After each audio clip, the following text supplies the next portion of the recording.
Hi everyone, आज की video में हम प्रॉफिट लॉस एंड डिस्काउंट का पार्ट 3 देखेंगे। 2 पार्ट ऑलरेडी हमने ख़त्म किया हुआ है और इसमें हम क्वेश्चन नंबर 36 से स्टार्ट करेंगे। ठीक है ना। क्वेश्चन नंबर 50 के बाद के जो क्वेश्चंस हैं इस वाली वीडियो में वो प्रीवियस ईयर क्वेश्चंस हैं, जिसमें लगभग 25 क्वेश्चंस के आसपास होंगे क्वेश्चंस।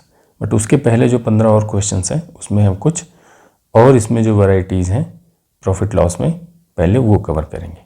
ठीक है, तो स्टार्ट करते हैं क्वेश्चन नंबर 36 से। क्या कहता है क्वेश्चन कि एक व्यापारी परसेंटेज प्रॉफिट की जो कैलकुलेशन है वो कॉस्ट प्राइस पे करता है और दूसरा जो है वो सेलिंग प्राइस पे करता है। ठीक है ना, दोनों के सेलिंग प्राइस सेम है। तो पूछ रहा है कि उनके एक्चुअल प्रॉफिट का जो डिफरेंस है वो 70 रुपीज़ है, तो सेलिंग प्राइस क्या होगी। ठीक, देखो ऐसे क्वेश्चन हमने ऊपर भी किए हुए हैं। दोनों का परसेंटेज प्रॉफिट सेम है और दोनों का परसेंटेज प्रॉफिट कितना है 20%। ठीक है ना, 20% प्रॉफिट यहाँ पे भी है और 20% प्रॉफिट यहाँ भी है। 20% को अगर हम फ्रैक्शन में लिखेंगे तो होगा ये 1/5, जिसमें ये 1 एक तो प्रॉफिट हो जाएगा और ये वाली प्रॉफिट पहले वाला कहाँ पे निकाल रहा है, पहले वाला जो प्रॉफिट कैलकुलेट कर रहा है वो कॉस्ट प्राइस पे कर रहा है, तो ये कॉस्ट प्राइस आ गई। दूसरे वाले केस में क्या हो रहा है, दूसरे वाला जो ट्रेडर है वो प्रॉफिट सेलिंग प्राइस पे निकाल रहा है, तो ये हमने सेलिंग प्राइस लिख लिया। ठीक है ना। बोल रहा है कि दोनों के सेलिंग प्राइस सेम है। यहाँ पे सेलिंग प्राइस क्या आएगी, लागत है 5 की, प्रॉफिट है 1, तो यहाँ पे सेलिंग प्राइस हो जाएगी 6, ये तो आएगी ना 5 + 1 6, और यहाँ पे सेलिंग प्राइस ऑलरेडी हमारी 5 निकल के आई हुई है, ये हो गई 5। अब बोल रहा है कि दोनों के सेलिंग प्राइस सेम है, तो पहले हम सेलिंग प्राइस को सेम कर लेते हैं।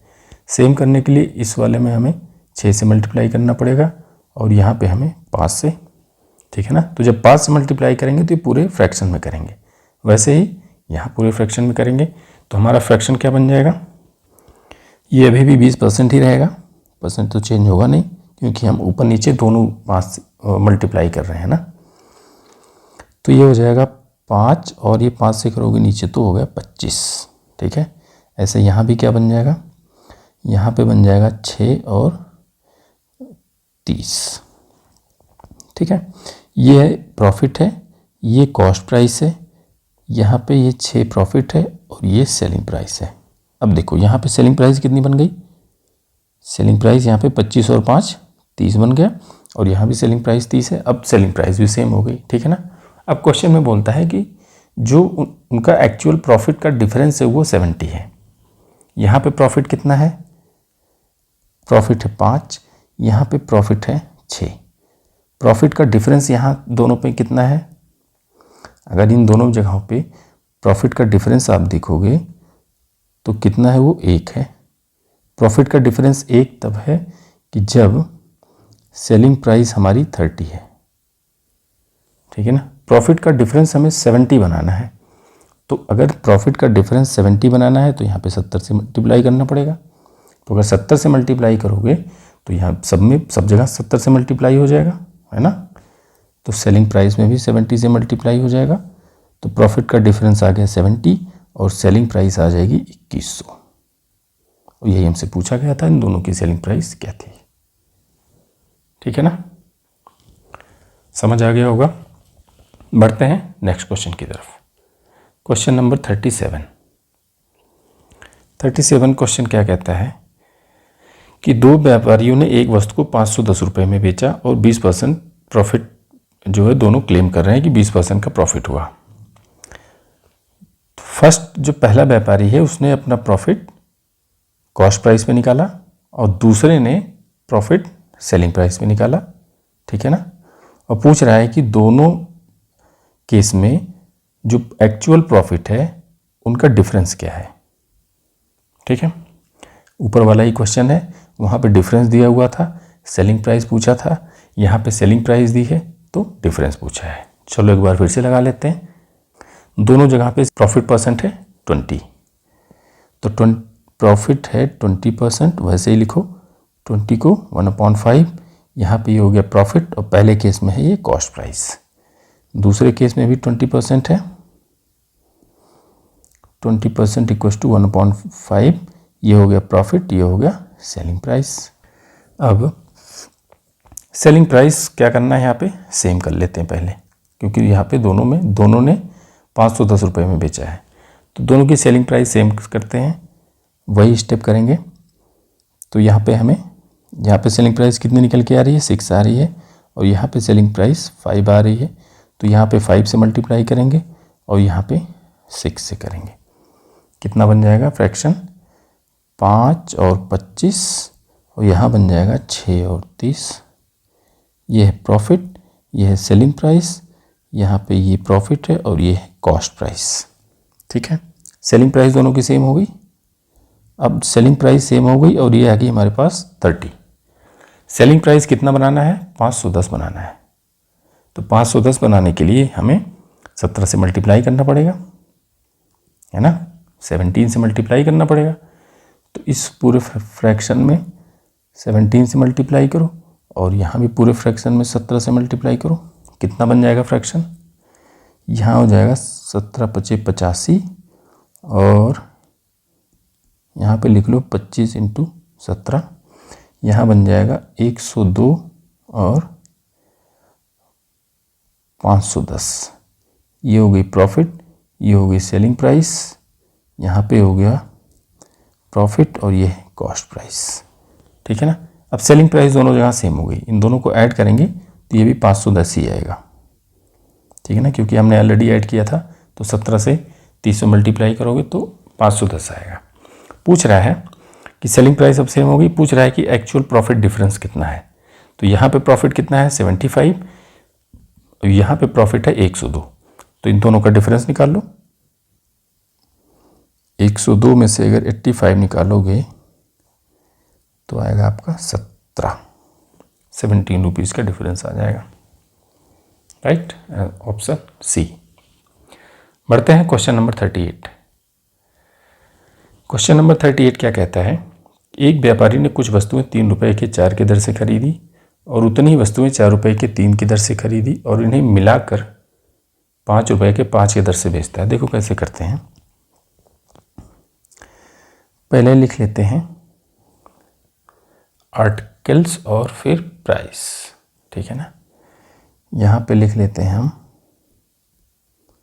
नंबर ऑफ आर्टिकल्स और यहाँ पे लिख लो उसकी प्राइस। देखो 4 आर्टिकल वो 3 रुपए के खरीदता है पहले वाले केस में, और दूसरे के केस में ऐसे अगर आप लिखोगे तो 3 आर्टिकल वो 4 की खरीदता है। कंडीशन यह है कि उतनी ही वस्तुएं खरीदता है, जितनी यहाँ खरीदता है उतनी यहाँ भी खरीदता है। तो पहले तो हमें नंबर ऑफ आर्टिकल्स को बराबर करना पड़ेगा। ठीक है, तो जैसे हम बराबर करते आ रहे हैं, यहाँ पे 4 है, यहाँ पे 3 है, तो बराबर करने के लिए इस पूरे पार्ट में हम 3 से मल्टीप्लाई कर देंगे और यहाँ पूरे में हम 4 से मल्टीप्लाई कर देंगे। ठीक है, तो टोटल नंबर ऑफ आर्टिकल्स यहाँ कितने आ जाएंगे, 12 आर्टिकल्स, और ये कितने के पड़े 9 रुपए के। यहाँ पे कितने हो जाएंगे, यहाँ भी 12 आर्टिकल्स और ये 16 रुपए के। अब देखो नंबर ऑफ आर्टिकल्स बराबर हो गए। ठीक है, अब टोटल नंबर ऑफ आर्टिकल्स अगर बात करें हम, उसको टोटल कितनी मिल गई 24। ठीक है, और कितने में उसकी कॉस्ट कितनी लगी 16 और 9 25। इतने पे ध्यान दो सिर्फ। अभी हो गया। अब बेच क्या रहा है वो, तो 25 रुपये में 24 आर्टिकल खरीद दिया, बेच रहा है 5 के 5 की रेट से, है ना। ये तो होगी उसकी कॉस्ट और यहाँ पे आएगी उसकी सेलिंग। सेलिंग में 5 के 5 बेच रहा है, तो हम ये बोल सकते हैं 25 के 25 बेच रहा है।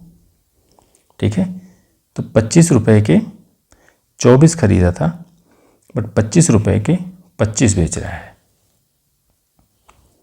ठीक है ना, 25 रुपये के 24 खरीद रहा है, बट 25 के 25 बेच रहा है, तो ज़्यादा बेच रहा है, इसका अर्थ होगा कि वो वहाँ पे लॉस ही होना है। ठीक है, तो लॉस कितने का हो रहा है, एक आर्टिकल वो ज़्यादा दे रहा है, कॉस्ट प्राइस थी 25 की, 100 से मल्टीप्लाई करो परसेंटेज निकालने के लिए, कितना आ जाएगा 4% ऑफ लॉस, 4% का उसको लॉस हो जाएगा। समझ आ गया होगा। बस एक ही चीज़ थी इस क्वेश्चन में, इन दोनों आर्टिकल्स को हमें बराबर करना था। ठीक है, यहाँ पे रेट डिफरेंट है और नंबर ऑफ आर्टिकल्स भी डिफरेंट है, बट कंडीशन ये दी हुई है कि जितने आर्टिकल्स पहले वाली केस में खरीदे जा रहे हैं उतने ही आर्टिकल्स हमें दूसरे वाले केस में भी खरीदना है। ठीक है, तो जैसे हम ऊपर किए थे नंबर ऑफ आर्टिकल्स को बराबर करने के लिए, या फिर वहाँ प्रॉफिट को बराबर कर रहे थे, या सेलिंग प्राइस को भी ऐसे हमें बराबर करना पड़ता है, तो उनके एलसीएम, बेसिकली एलसीएम ही एक कॉमन होता है, तो जो बचा उससे हमने मल्टीप्लाई करके नंबर ऑफ आर्टिकल्स बराबर कर दिए और उसके बाद हम प्रॉफिट लॉस जैसे निकालते हैं वैसे निकाल देंगे। ठीक है, क्वेश्चन नंबर 39 क्या कहता है क्वेश्चन कि ए ने 450 रुपये प्रति किलोग्राम की दर से सामान बेचने का दावा किया, लेकिन उसने 10% कम वजन किया। ठीक है ना, फॉल्स वेट वाले क्वेश्चन से यहाँ पे अब आ गए।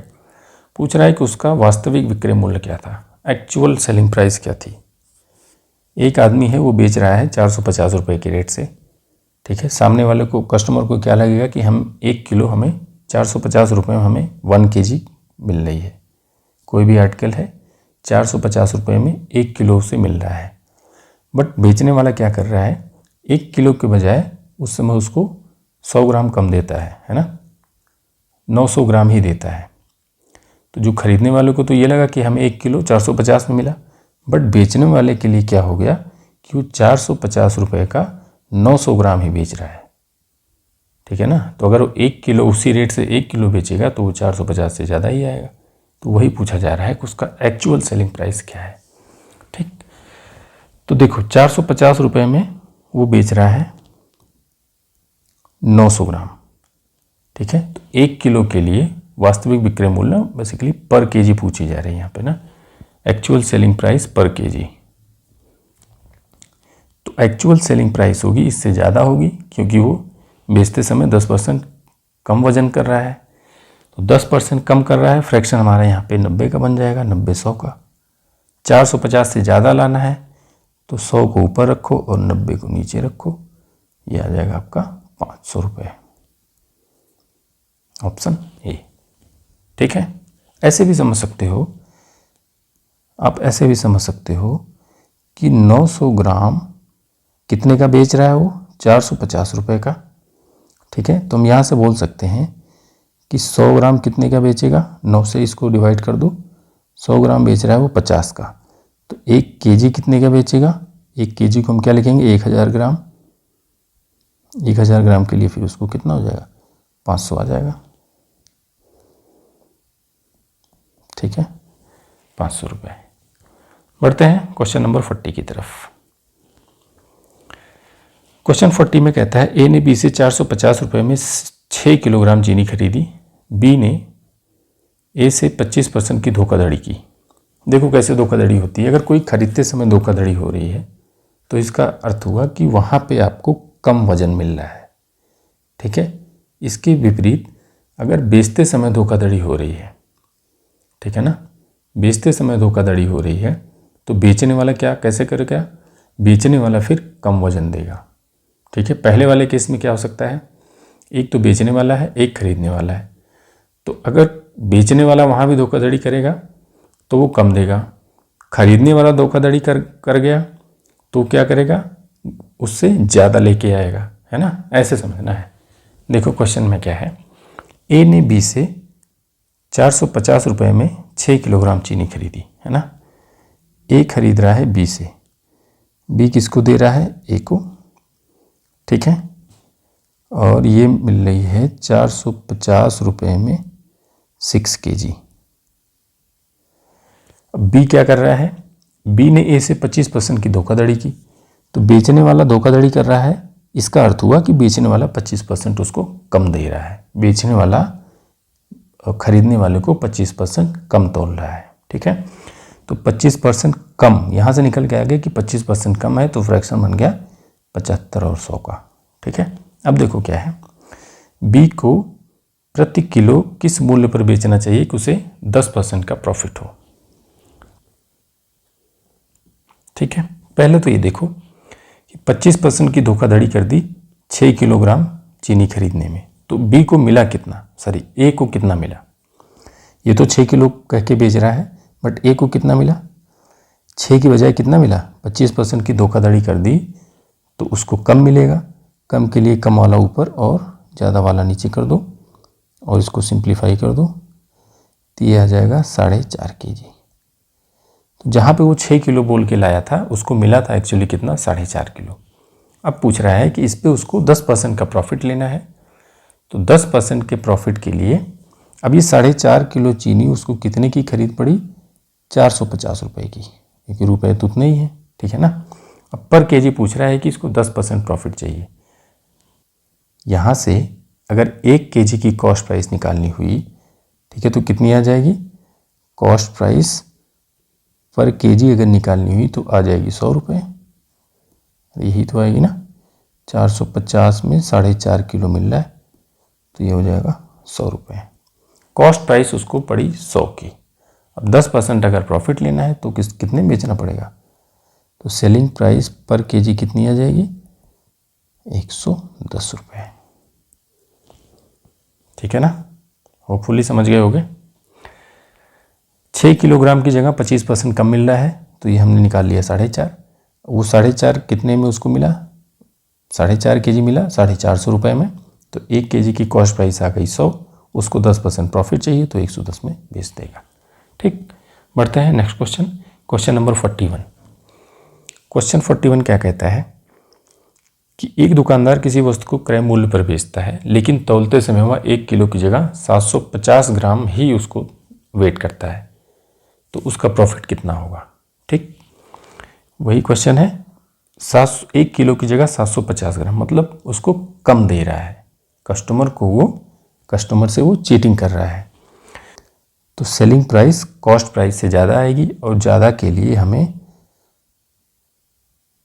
इस बार अगर ग्राम को लेके चलेंगे तो 1000 ग्राम ऊपर और 750 ग्राम नीचे। ठीक है ना, अगर यहीं पे 75% होता कि 100% ना देके उसको 75% देता है, या फिर ये क्वेश्चन में ऐसा कहता है कि 25% की चीटिंग करता है, तो 25% की चीटिंग का अर्थ हुआ कि 25% उसको कम दे रहा है।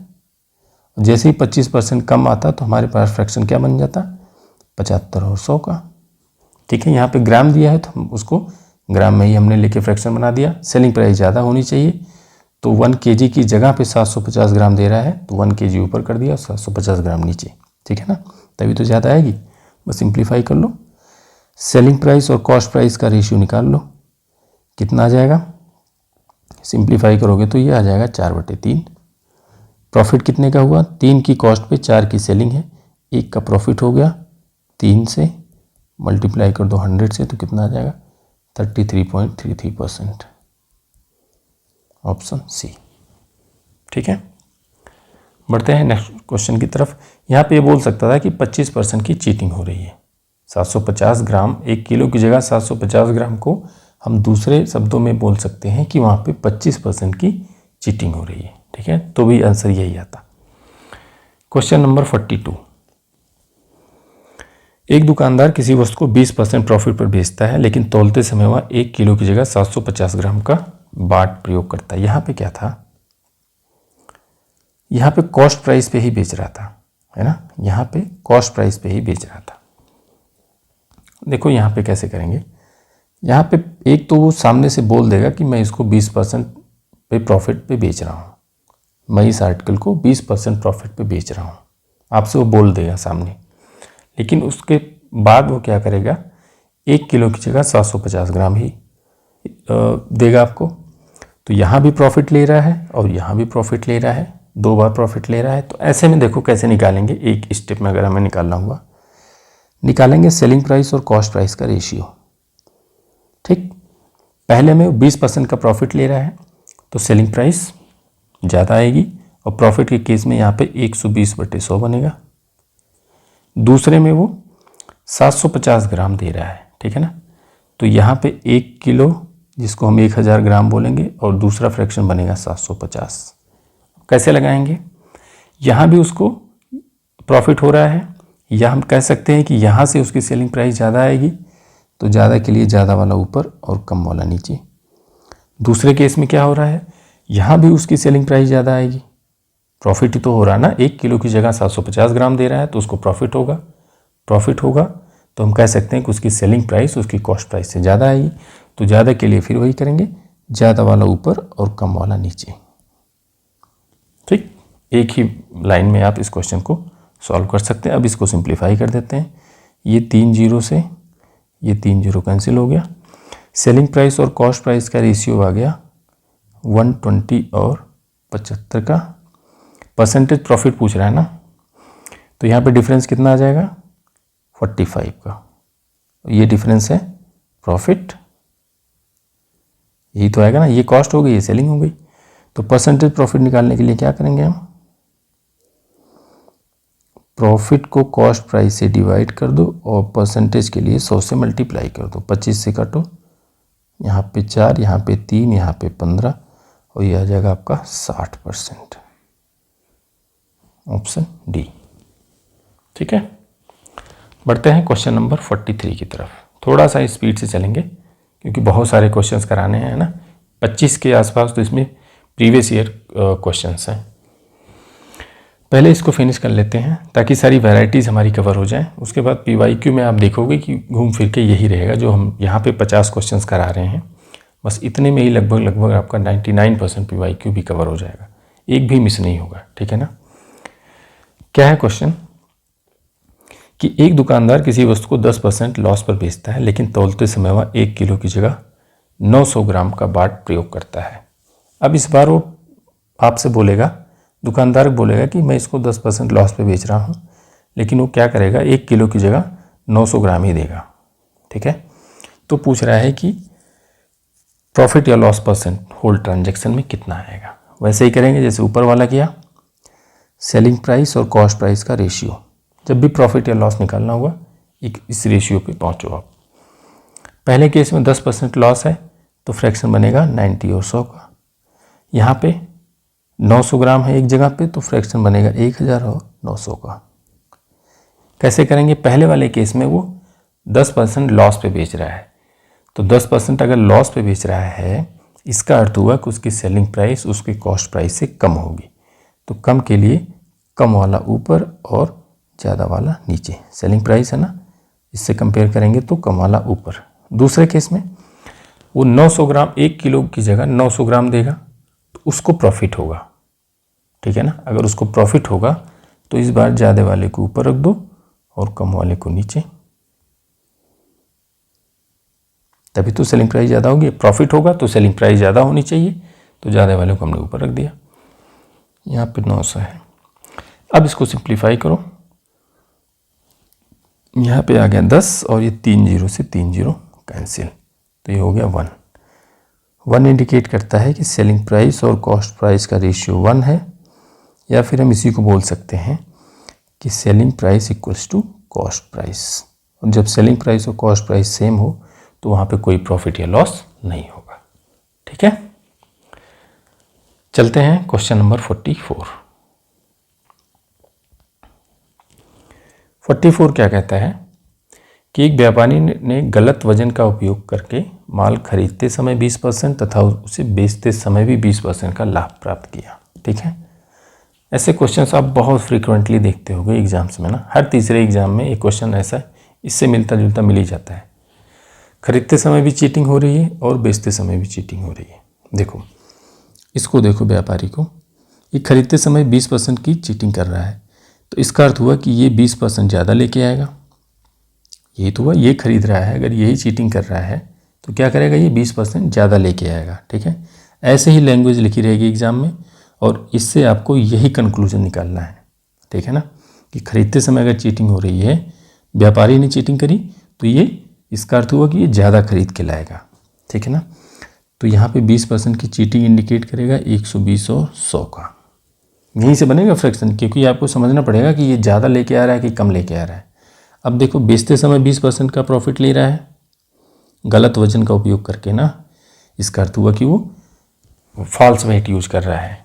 ठीक है, तो बेचते समय 20% का प्रॉफिट कैसे लेगा, इसका अर्थ हुआ कि वहाँ वो बेचते समय 20% कम वजन कर रहा है।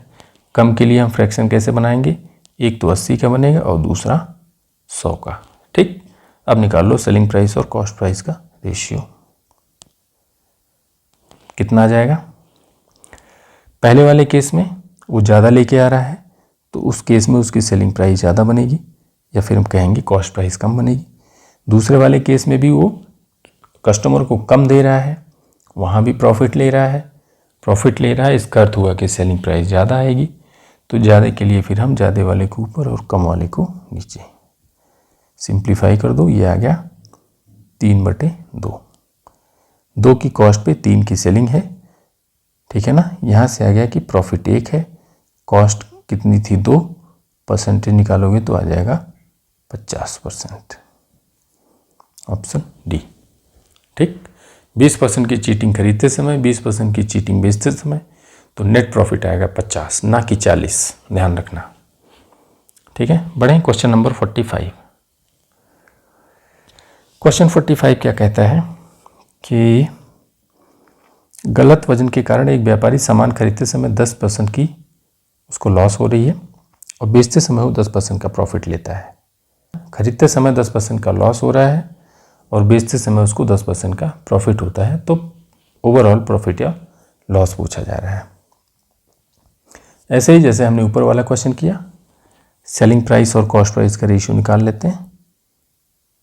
ठीक है, तो यहाँ पे उसको 10% का लॉस हो रहा है तो हमारा फ्रैक्शन बनेगा 90 और 100 का।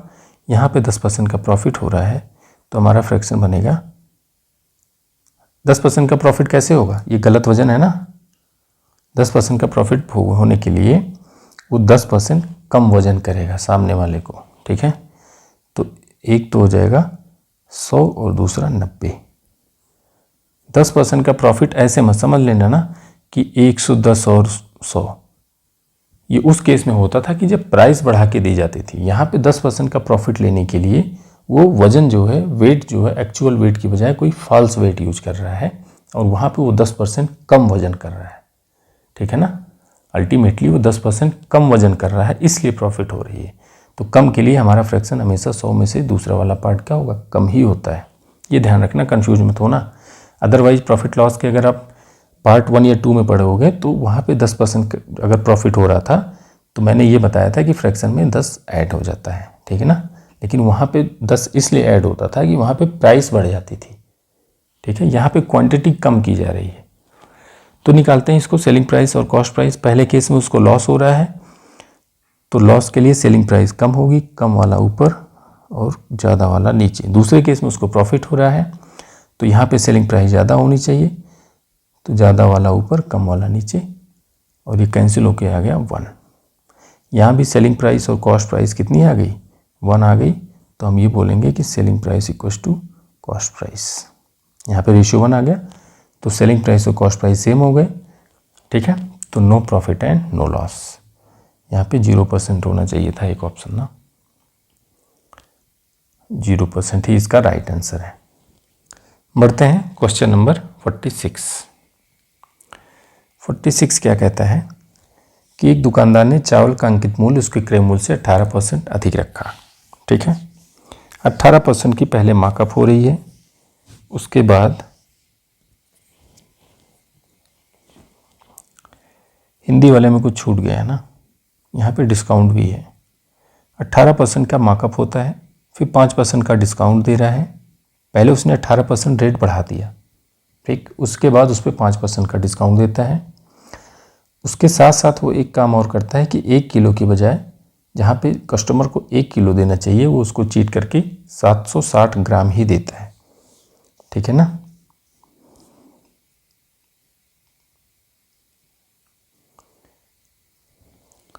क्वेश्चन यहाँ पे थोड़ा सा ऊपर नीचे है, देखो मैं लिख देता हूँ एक बार फिर से। पहले तो 18% के उस पर मार्कअप करता है, ठीक है। उसके बाद 5% का डिस्काउंट और 1 किलो की बजाय उसको नहीं, खरीदते समय देखो यहाँ पे है, खरीदते समय 1 किलोग्राम की जगह 1080 ग्राम लेके आता है। ठीक है ना, तो खरीदते समय 1 केजी की जगह वो 1080 ग्राम लेके आता है, मतलब वहाँ भी चीटिंग कर रहा है। और बेचते समय परचेजिंग के टाइम पे है ये, और ये है सेलिंग के टाइम पे। बेचते समय वो क्या करता है, 1 kg की जगह 760 ग्राम ही देता है। अब पूछा जा रहा है कि इस पूरे ट्रांजैक्शन में ओवरऑल उसका प्रॉफिट परसेंट कितना होगा। ठीक है, कर लेते हैं इसको। तो वैसे ही करते हैं, सेलिंग प्राइस और कॉस्ट प्राइस का रेशियो निकालते हैं। ठीक है, 18% मार्कअप अगर दुकानदार करेगा, इसका अर्थ हुआ कि वो ज़्यादा पैसे उस लेने वाला है, उसको प्रॉफिट लेने वाला है। तो यहाँ से हमारा फ्रैक्शन बनेगा 118 और 100 का। एक बार ये समझ आ गया ना, तो सारे क्वेश्चंस काफ़ी इजी हो जाएंगे। 5% डिस्काउंट, इस केस में उसकी सेलिंग प्राइस कम होगी जब वो डिस्काउंट देगा, तो यहाँ पे हमारा फ्रैक्शन बनेगा, कम हो जाएगा 100 से। ठीक है, अब खरीदते समय वो 1 किलो की जगह 1080 ग्राम लेके आता है, तो यहाँ पे एक फ्रैक्शन 1080 और यहाँ पे 1 किलो, और बेचते समय वह 1 किलोग्राम की जगह 760 ग्राम देता है, तो एक फ्रैक्शन 760, एक फ्रैक्शन 1000। ठीक, आपके पास 4 फ्रैक्शन है, 1 2 3 4, इसको इस्तेमाल कर लेना है। पहले वाले केस में देखो, मार्कअप करेगा तो उसको सेलिंग प्राइस ज़्यादा मिलेगी, या हम कह सकते हैं उसको प्रॉफिट होगा मार्कअप करने पे, तो प्रॉफिट के लिए सेलिंग प्राइस ज़्यादा होगी, तो हमने ज़्यादा वाले को ऊपर रख दिया। डिस्काउंट देने पे उसकी सेलिंग प्राइस कम होगी, तो हमने इस बार 95 को ऊपर रख दिया।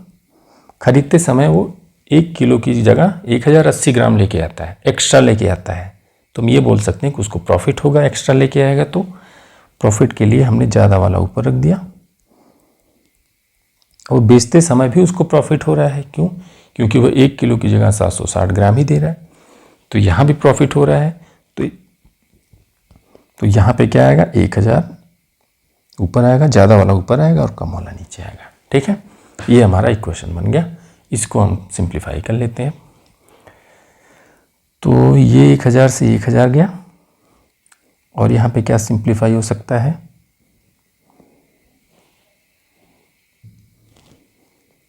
यहाँ पे 1 0 से यहाँ पे 1 0 कैंसिल।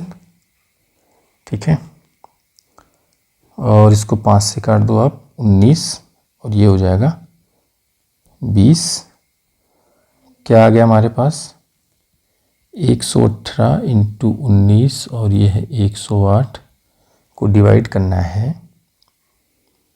यहाँ पे है 100, यहाँ पे है 20, और यहाँ पे है 76। ठीक है ना, तो इसको कैसे सिंप्लीफाई कर सकते हैं हम, 19 से काटो, यहाँ पे आ गया 4, फिर इसको 4 से सिंप्लीफाई कर दो, तो 2 दूनी 4, यहाँ पे आ जाएगा 59, और यहाँ पे आ जाएगा 54, ये भी 2 गया। अब देखो क्या आ गया हमारे पास, 59 इंटू 54, और नीचे आ गया 2000। ठीक है, इसको मल्टीप्लाई कर लो, 2 चौक 36, 5 चौक 20, और 45 20 65, 65 और 3 68, 8 3 1, और ये हो गया 2000।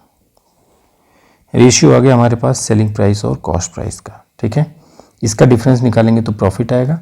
2000 में से अगर 3186 में से 2000 निकाल दो, कितना बचेगा, 1186। ठीक है ना, अब इसमें से परसेंटेज प्रॉफिट निकालना है, तो परसेंटेज प्रॉफिट के लिए 1186 को कॉस्ट प्राइस से डिवाइड करो और 100 से मल्टीप्लाई कर दो, तो कितना आ जाएगा, 2 0 से यहाँ पे 2 0 कैंसिल, 1 0 जाएगा तो यहाँ पे डेसिमल आ जाएगा, आ गया 118.6/2, इसका आधा कर दो तो 59.3% है ऑप्शन, हाँ ऑप्शन सी, 59.3% इसका प्रॉफिट आ गया। ठीक है, कैलकुलेशन को अगर छोड़ दो तो इसमें कुछ था नहीं क्वेश्चन में। ठीक है, एक बार मार्कअप किया, एक बार डिस्काउंट दिया, खरीदते समय चीटिंग और बेचते समय चीटिंग, और ऐसे क्वेश्चंस आपको बहुत फ्रीक्वेंटली किसी भी एग्जाम्स में आप देखोगे बहुत फ्रीक्वेंटली मिलेंगे, है ना। तो इतना ही था इस क्वेश्चन में। बढ़ते हैं क्वेश्चन नंबर 47। 3-4 क्वेश्चन ऐसे कर लोगे तो इजीली समझ आ जाएगा, है ना। क्वेश्चन क्या कहता है कि दुकानदार सामान खरीदते समय 20% की धोखाधड़ी करता है, बेचते समय 10% की धोखाधड़ी करता है और वो सामान को कॉस्ट प्राइस पे बेचता है। कॉस्ट प्राइस पे बेचने का दावा करता है, तो उसका परसेंटेज प्रॉफिट क्या है। ठीक है, जैसे ऊपर वाला किया, सेलिंग प्राइस और कॉस्ट प्राइस का रेशियो 20% की धोखाधड़ी कर रहा है खरीदते समय, इसका अर्थ हुआ कि वो 20% ज़्यादा लेके आ रहा है। बेचते समय 10% की धोखाधड़ी इंडिकेट करता है कि वो 10% कम बेच रहा है सामने वाले को। ठीक है, हमारे पास फ्रैक्शन तैयार है। तो 20% की धोखाधड़ी खरीदते समय उसको प्रॉफिट होगा। प्रॉफिट के लिए 120 को ऊपर कर दिया और 100 को नीचे। बेचते समय 10% की धोखाधड़ी करेगा, फिर उसको प्रॉफिट होगा। तो इस केस में भी सेलिंग प्राइस ज़्यादा आएगी। सेलिंग प्राइस और कॉस्ट प्राइस का रेशियो निकाल के हमने इसको सिंप्लीफाई किया तो क्या आ गया, 4/3। ठीक है, तो परसेंटेज प्रॉफिट क्या आ जाएगा, परसेंटेज प्रॉफिट आ जाएगा, प्रॉफिट कितना आ गया, सॉरी 1। प्रॉफिट 1 का 3 से और 100 से मल्टीप्लाई करो तो 33.33%, है ना। ऑप्शन है नहीं यहाँ पे, गलत दिए हुए ऑप्शंस, ये इसका राइट आंसर होगा। ठीक है ना, ये तो इजी था। ऐसे क्वेश्चन हमने ऊपर ऑलरेडी किए हुए। ठीक है ना, बढ़ते हैं क्वेश्चन नंबर 48। क्वेश्चन नंबर 48 क्या कहता है कि एक दुकानदार सामान खरीदते समय 20% की धोखाधड़ी करता है तथा बेचते समय 20% की धोखाधड़ी करता है और सामान को 10% प्रॉफिट पे बेचता है। प्रॉफिट या लॉस दोनों दिया हुआ है, क्योंकि ऑप्शन में भी दोनों है ना। एक बार प्रॉफिट वाला भी निकालना पड़ेगा, एक बार लॉस वाला भी। 2 क्वेश्चन को मिला के एक क्वेश्चन बनाया हुआ है। ठीक है, कैसे करेंगे, जैसे ऊपर करते आ रहे हैं हम, सेलिंग प्राइस और कॉस्ट प्राइस का रेशियो। यहाँ पे खरीदते समय 20% की चीटिंग, ये इंडिकेट करता है कि उसका 20% वहाँ से ज़्यादा लेके आ रहा है। बेचते समय 20% की चीटिंग, इसका अर्थ हुआ कि वो 20% कम दे रहा है और 10% का प्रॉफिट तो है ही है। एक बार प्रॉफिट लेके चलेंगे और एक बार लॉस लेके चलेंगे। ठीक है ना, तभी 2 आंसर्स आएंगे हमारे। तो पहले प्रॉफिट लेके सॉल्व कर लेते हैं। देखो, खरीदते समय 20% की चीटिंग कर रहा है तो सेलिंग प्राइस उसकी ज़्यादा आएगी। बेचते समय भी 20% की चीटिंग कर रहा है तो फिर सेलिंग प्राइस ज़्यादा आएगी। यहाँ तक तो ऊपर वाला क्वेश्चन हो गया। अब वो 10% प्रॉफिट पे बोल रहा है, सामने वाले कस्टमर को बोल दे रहा है कि मैं 10% इस प्रॉफिट ले रहा हूँ। इस केस में उसकी सेलिंग प्राइस कॉस्ट प्राइस से 10% ज़्यादा होगी। यहाँ से निकाल लो, कितना आ गया, 100 से यहाँ 100 गया और 2 जीरो से यहाँ पे 100 गया। क्या बच गया, 12 और 11 और नीचे आ गया आपका 80, 132/80। ठीक है, या तो हम सिंप्लीफाई कर लें या तो यहीं पे डिफरेंस निकाल लें।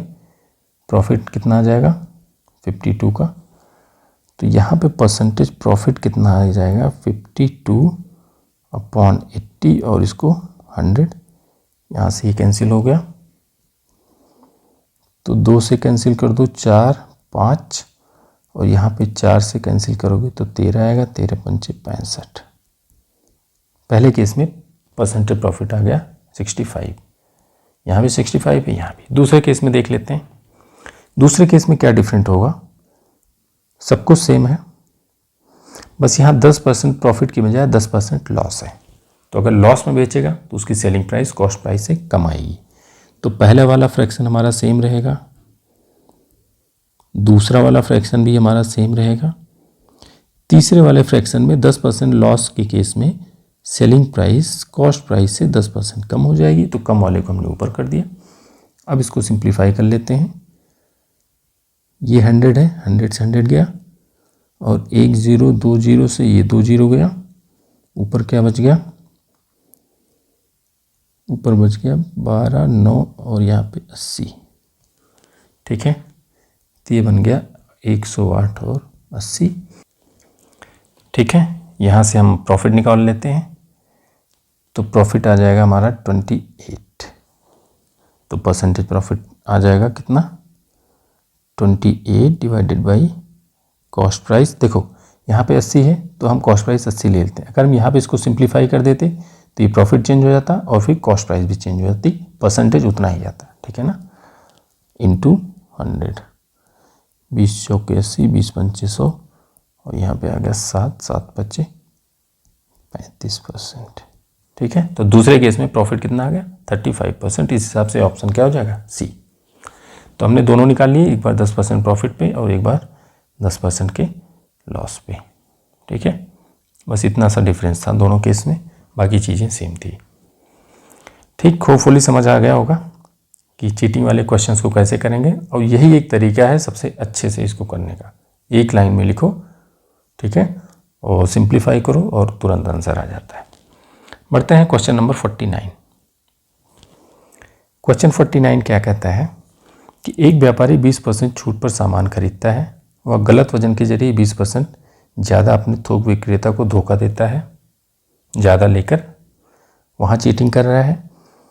फिर 80% वो मार्कअप करता है, फिर उस पर 25% की डिस्काउंट देता है, और बेचते समय फिर वो क्या करता है 10% की चीटिंग करके कम वजन देता है। ठीक है ना, जितने सारे पैरामीटर्स हो सकते थे लगभग सारे इसमें इंक्लूड किए गए हैं। ठीक, तो बहुत इजी है, कुछ नहीं करना है, उसी लाइन पे चलेंगे और आंसर हमारा बहुत इजीली आ जाएगा। एक एक को पकड़ के चलते हैं। यहाँ पे क्या है 20% की डिस्काउंट पे सामान लेके आता है। ठीक, तो अगर वो डिस्काउंट पे सामान लेके आ रहा है तो उसको प्रॉफिट हो रहा है। ठीक है ना, जो खरीद रहा है डिस्काउंट पे उसको प्रॉफिट हो रहा है। तो यहाँ पे क्या हो जाएगा, डिस्काउंट इंडिकेट करेगा यहाँ पे 80 और 100 का फ्रैक्शन, 20 कम हो गया ना। अब यहाँ पे ज़्यादा लेके आ रहा है तो फ्रैक्शन 120 का बनेगा, 100 को वन नहीं लिख रहा हूँ मैं। फिर अपने सामान पर 80% ज़्यादा कीमत अंकित करता है। ठीक है ना, 80% मार्कअप करता है तो फ्रैक्शन का एक पार्ट हो गया 180। फिर 25% की डिस्काउंट देता है तो यहाँ पे हो जाएगा 75, ध्यान से देखना है ना। फिर वो 10% कम वजन करता है, कम वेट कर रहा है तो यहाँ पे हो गया 90। बस हम लिख देते हैं इसको। पहले केस में क्या होगा, डिस्काउंट पे सामान खरीदेगा तो उसकी सेलिंग प्राइस ज़्यादा होगी, या हम ऐसे कह सकते हैं डिस्काउंट पे खरीदेगा तो कॉस्ट प्राइस कम होगी। तो कॉस्ट प्राइस कम के लिए कम वाले को नीचे और ज़्यादा वाले को ऊपर। कॉस्ट प्राइस कम होगी, या हम बोल सकते हैं सेलिंग प्राइस ज़्यादा होगी। ठीक है, दूसरे केस में वो फॉल्स वेट के जरिए 20% ज़्यादा लेके आता है तो इसमें उसको फिर से फ़ायदा होना है। ठीक है, फिर वो 80% मार्कअप करेगा तो उसको फिर से फ़ायदा होगा, तो फिर 180 ऊपर हो गया। फिर 25% की डिस्काउंट देगा, अब इस बार उसको उसकी जो सेलिंग प्राइस होगी वो कम होगी, है ना, डिस्काउंट देने के बाद सेलिंग प्राइस घटेगी। तो इसलिए इस वाले फ्रैक्शन में हम 75 को ऊपर करेंगे और 100 को नीचे करेंगे। एक चीज़ और कर रहा है कि वो 10% कम वजन करता है, तो अगर 10% कम वजन करेगा तो उसको फिर से प्रॉफिट होगा। तो यहाँ पे 100 को ऊपर और 90 को नीचे। अब हम इसको सिंप्लीफाई कर लेते हैं, एक लाइन में हमारा बन गया सारा इक्वेशन। अब देखो 100 इधर कैंसिल हो गया और ये 100 से ये 100 गया। ठीक है, अब यहाँ पे एक 0 ये है, एक 0 ये, एक 100 और गया। और क्या सिंप्लीफाई कर सकते हैं, इसको 4 से काट दो, यहाँ पे आएगा 20 और यहाँ पे आ जाएगा ये 3। ठीक है, इसको फिर 3 से सिंप्लीफाई कर दो, यहाँ पे आ गया ये 30। एक बार लिख लेते हैं नहीं तो सब मिक्सअप हो जाएगा।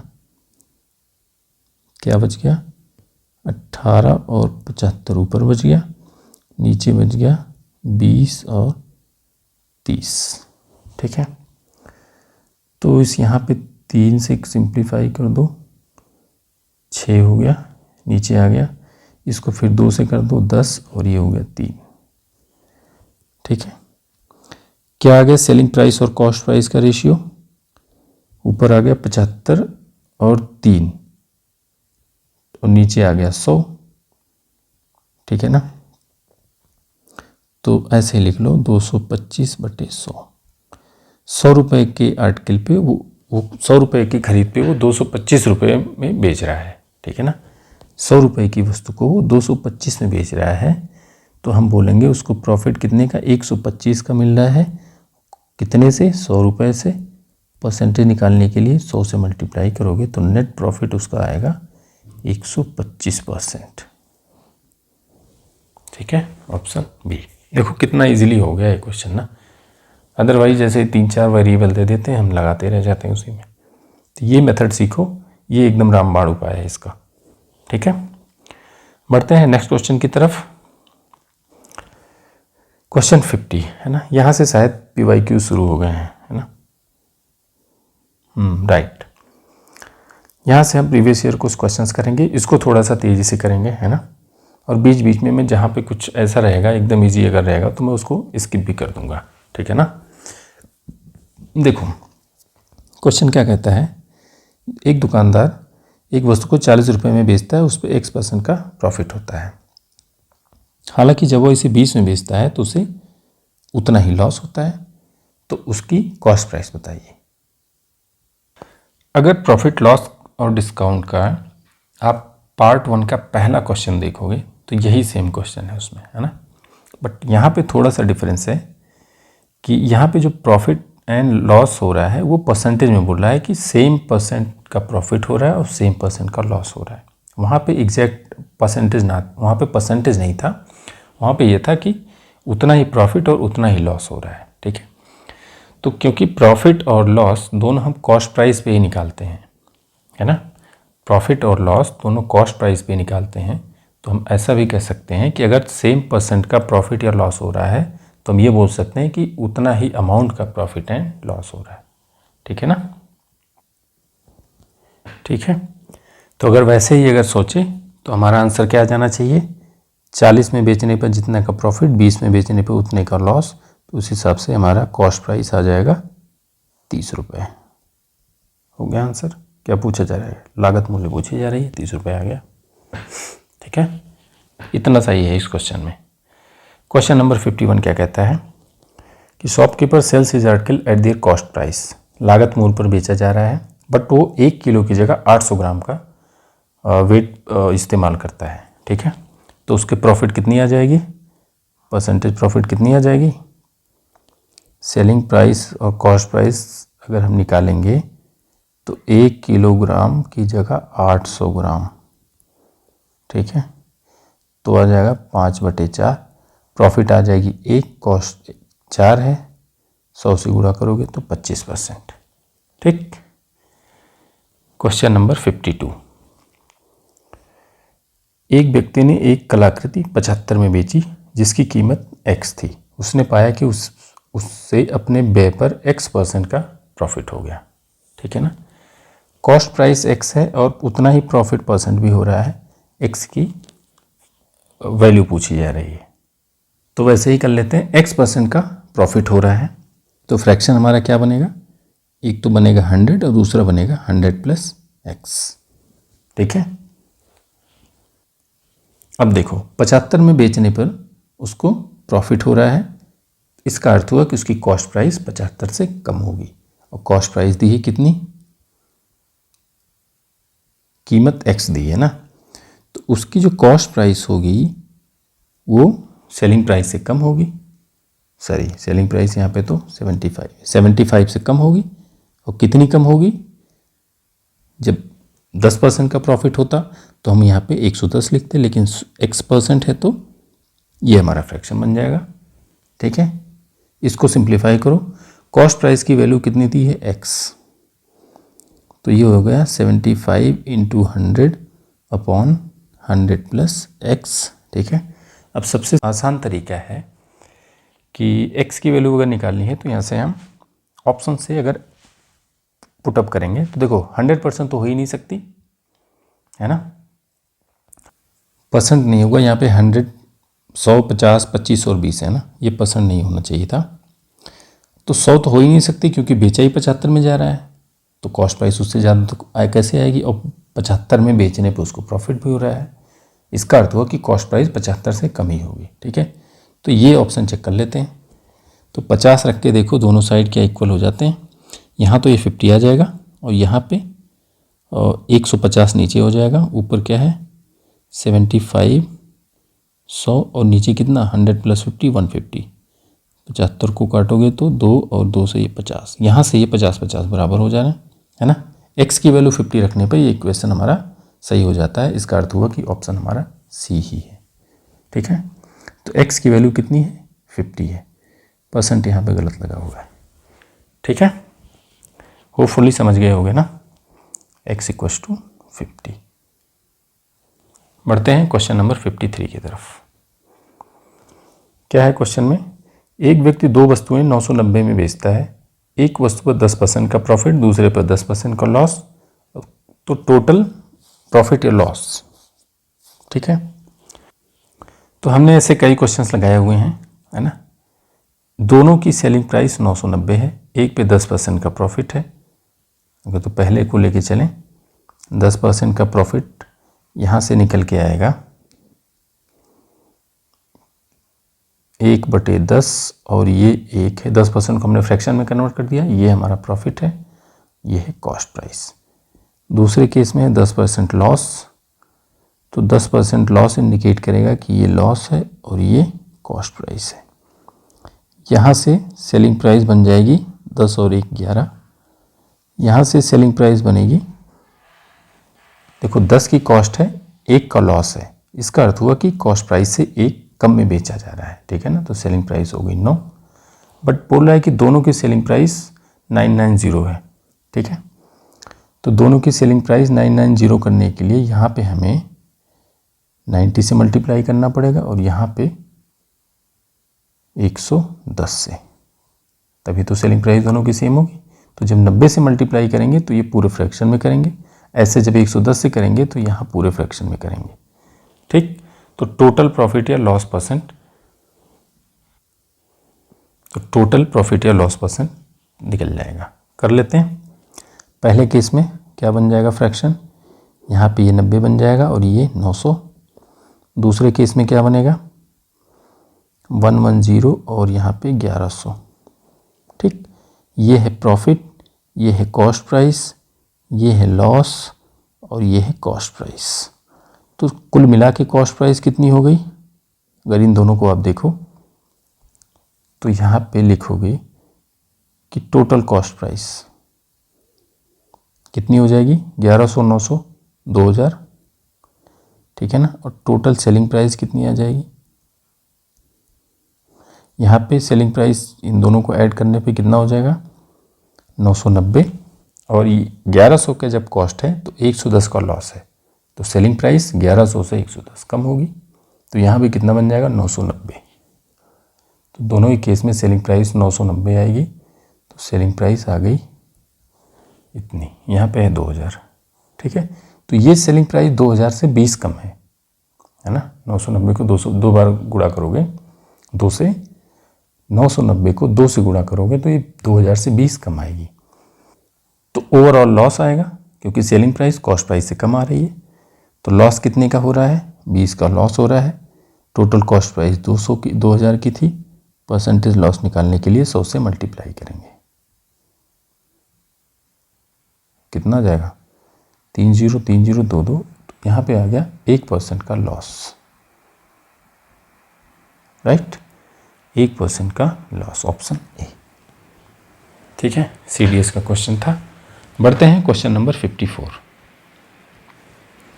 क्वेश्चन 54 कहता है कि एक टेलीविज़न सेट को X पर बेचा जाता है तो 28% का लॉस होता है, Y पर बेचा जाता है तो 12% का प्रॉफिट होता है, Y और X का रेशियो क्या है। ठीक है ना, निकाल लो। जब सेलिंग प्राइस X है तो 28% का लॉस हो रहा है। 28% का लॉस इंडिकेट करेगा, यहाँ पे फ्रैक्शन हमारा क्या बनेगा 28 कम हो जाएगा 100 में से, तो ये हो जाएगा 72। 12% का प्रॉफिट इंडिकेट करेगा फ्रैक्शन 112। ठीक है ना, तो पहले वाले केस में सेलिंग प्राइस और कॉस्ट प्राइस का रेशियो अगर हम लिखना चाहेंगे तो 28% का लॉस हो रहा है तो सेलिंग प्राइस कम होगी। ठीक, और दूसरे केस में अगर हम ऐसे लिखना चाहें तो 12% का प्रॉफिट हो रहा है तो यहाँ पे सेलिंग प्राइस ज़्यादा होगी। पहले में लिखा है सेलिंग प्राइस X है, तो यहाँ पे सेलिंग प्राइस को हम X लिख लेते हैं,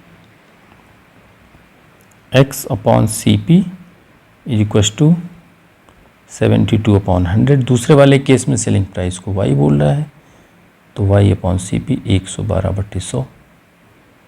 ठीक, X और Y का रेशियो पूछ रहा है तो दोनों को डिवाइड कर दो, तो CP कैंसिल हो जाएगा, तो आ क्या जाएगा x/y, यहाँ पे क्या आ जाएगा और ये रिवर्स होके ऊपर चला जाएगा। ठीक है, यहाँ से ये कैंसिल हो गया और इसको 4 से सिंप्लीफाई कर दो,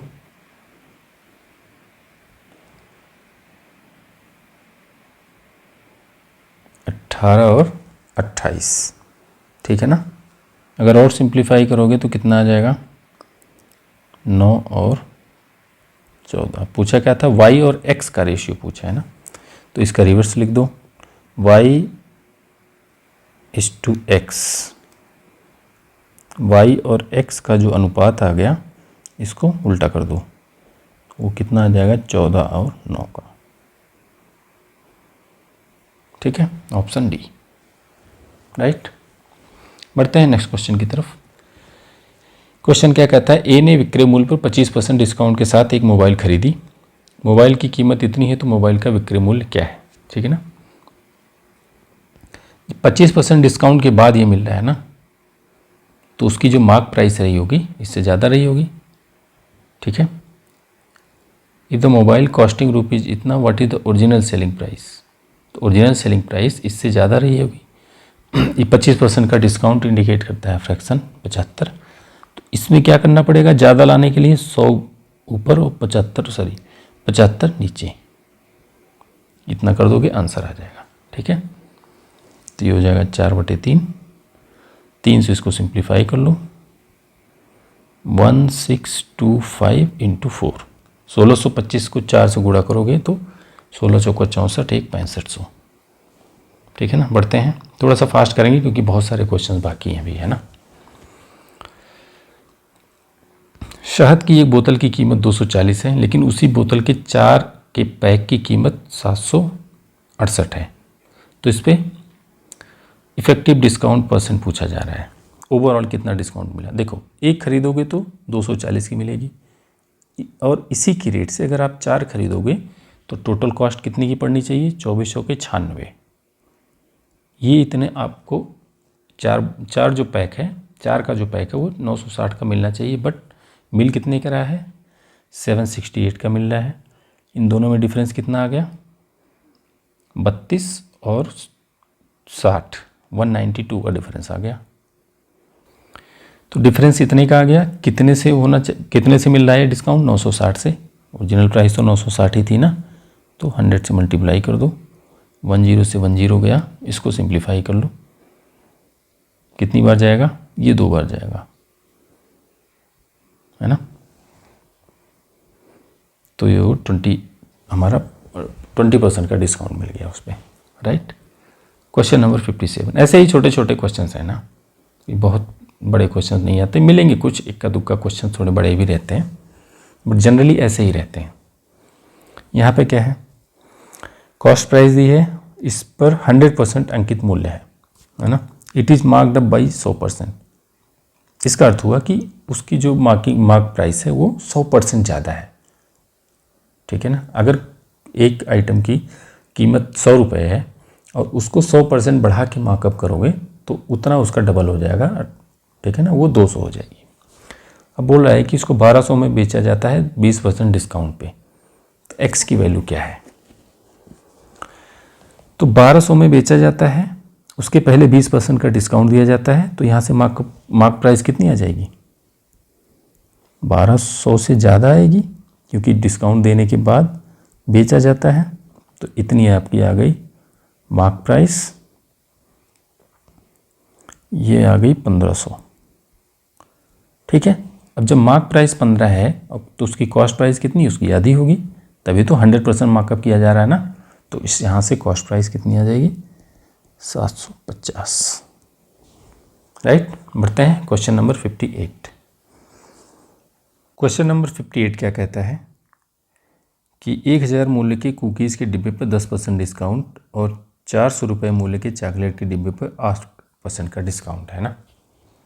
यदि हम कुकीज़ के 2 डिब्बे, कुल मिला के वही है कि ओवरऑल डिस्काउंट आपसे निकाला जा रहा है, आप निकालने को बोल रहा है। ठीक है, इसको आप ट्राई करिएगा, राइट।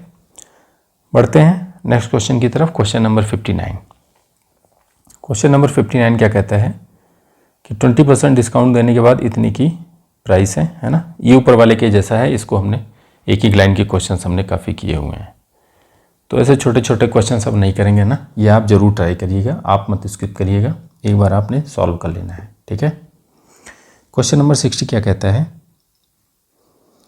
36 बैरल के हिसाब से तेल खरीदी जाती है, 10% इसमें से वेस्टेज हो जाती है ना, 10% वेस्टेज है।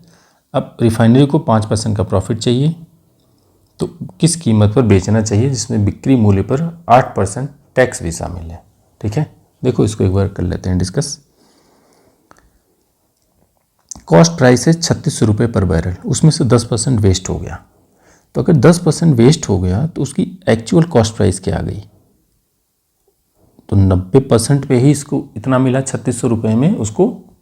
जैसे अगर हम 1 लीटर की बात करें या 1 केजी की बात करते हैं, तो अगर ये बोलते हैं कि 1 केजी एक कोई आइटम है जिसकी कॉस्ट है 100 रुपीज़ पर केजी, अब उसमें से अगर 100 ग्राम वेस्ट हो गया तो हम ऐसे कहेंगे कि हमें जो कॉस्ट पड़ी इसकी, हमारे लिए इसकी जो कॉस्ट प्राइस हुई वो क्या हुई कि 100 रुपये में 900 ग्राम, ना कि 100 रुपये में 1 किलो, है ना, वो उसकी इफेक्टिव कॉस्ट प्राइस होगी। तो यहाँ पे 10% वेस्ट हो गया तो बचा कितना, 90% बचा, तो इसकी कॉस्ट प्राइस क्या होगी, बढ़ जाएगी, क्योंकि 10% तो वेस्ट हो गया, बढ़ के कितनी आ जाएगी, ये हो जाएगी एक्चुअल जो उसकी कॉस्ट प्राइस पड़ी पर बैरल वो 4000 पड़ी, क्योंकि एक बैरल में से तो 10% वेस्ट हो गया, ठीक है ना। अब उसको अगर एक बैरल की कॉस्ट देखनी हुई तो उसको एक बैरल 4000 में पड़ रहा है। तो ये तो निकाल ली हमने कॉस्ट प्राइस। अब बोला है कि रिफाइनरी को 5% प्रॉफिट भी कमाना है, ठीक है ना। तो 5% अगर प्रॉफिट कमाना है तो इसी कॉस्ट प्राइस पे 5% सेलिंग प्राइस ज़्यादा होनी चाहिए। तो सेलिंग प्राइस इस हिसाब से कितनी आएगी, कॉस्ट प्राइस से 5% ज़्यादा आएगी।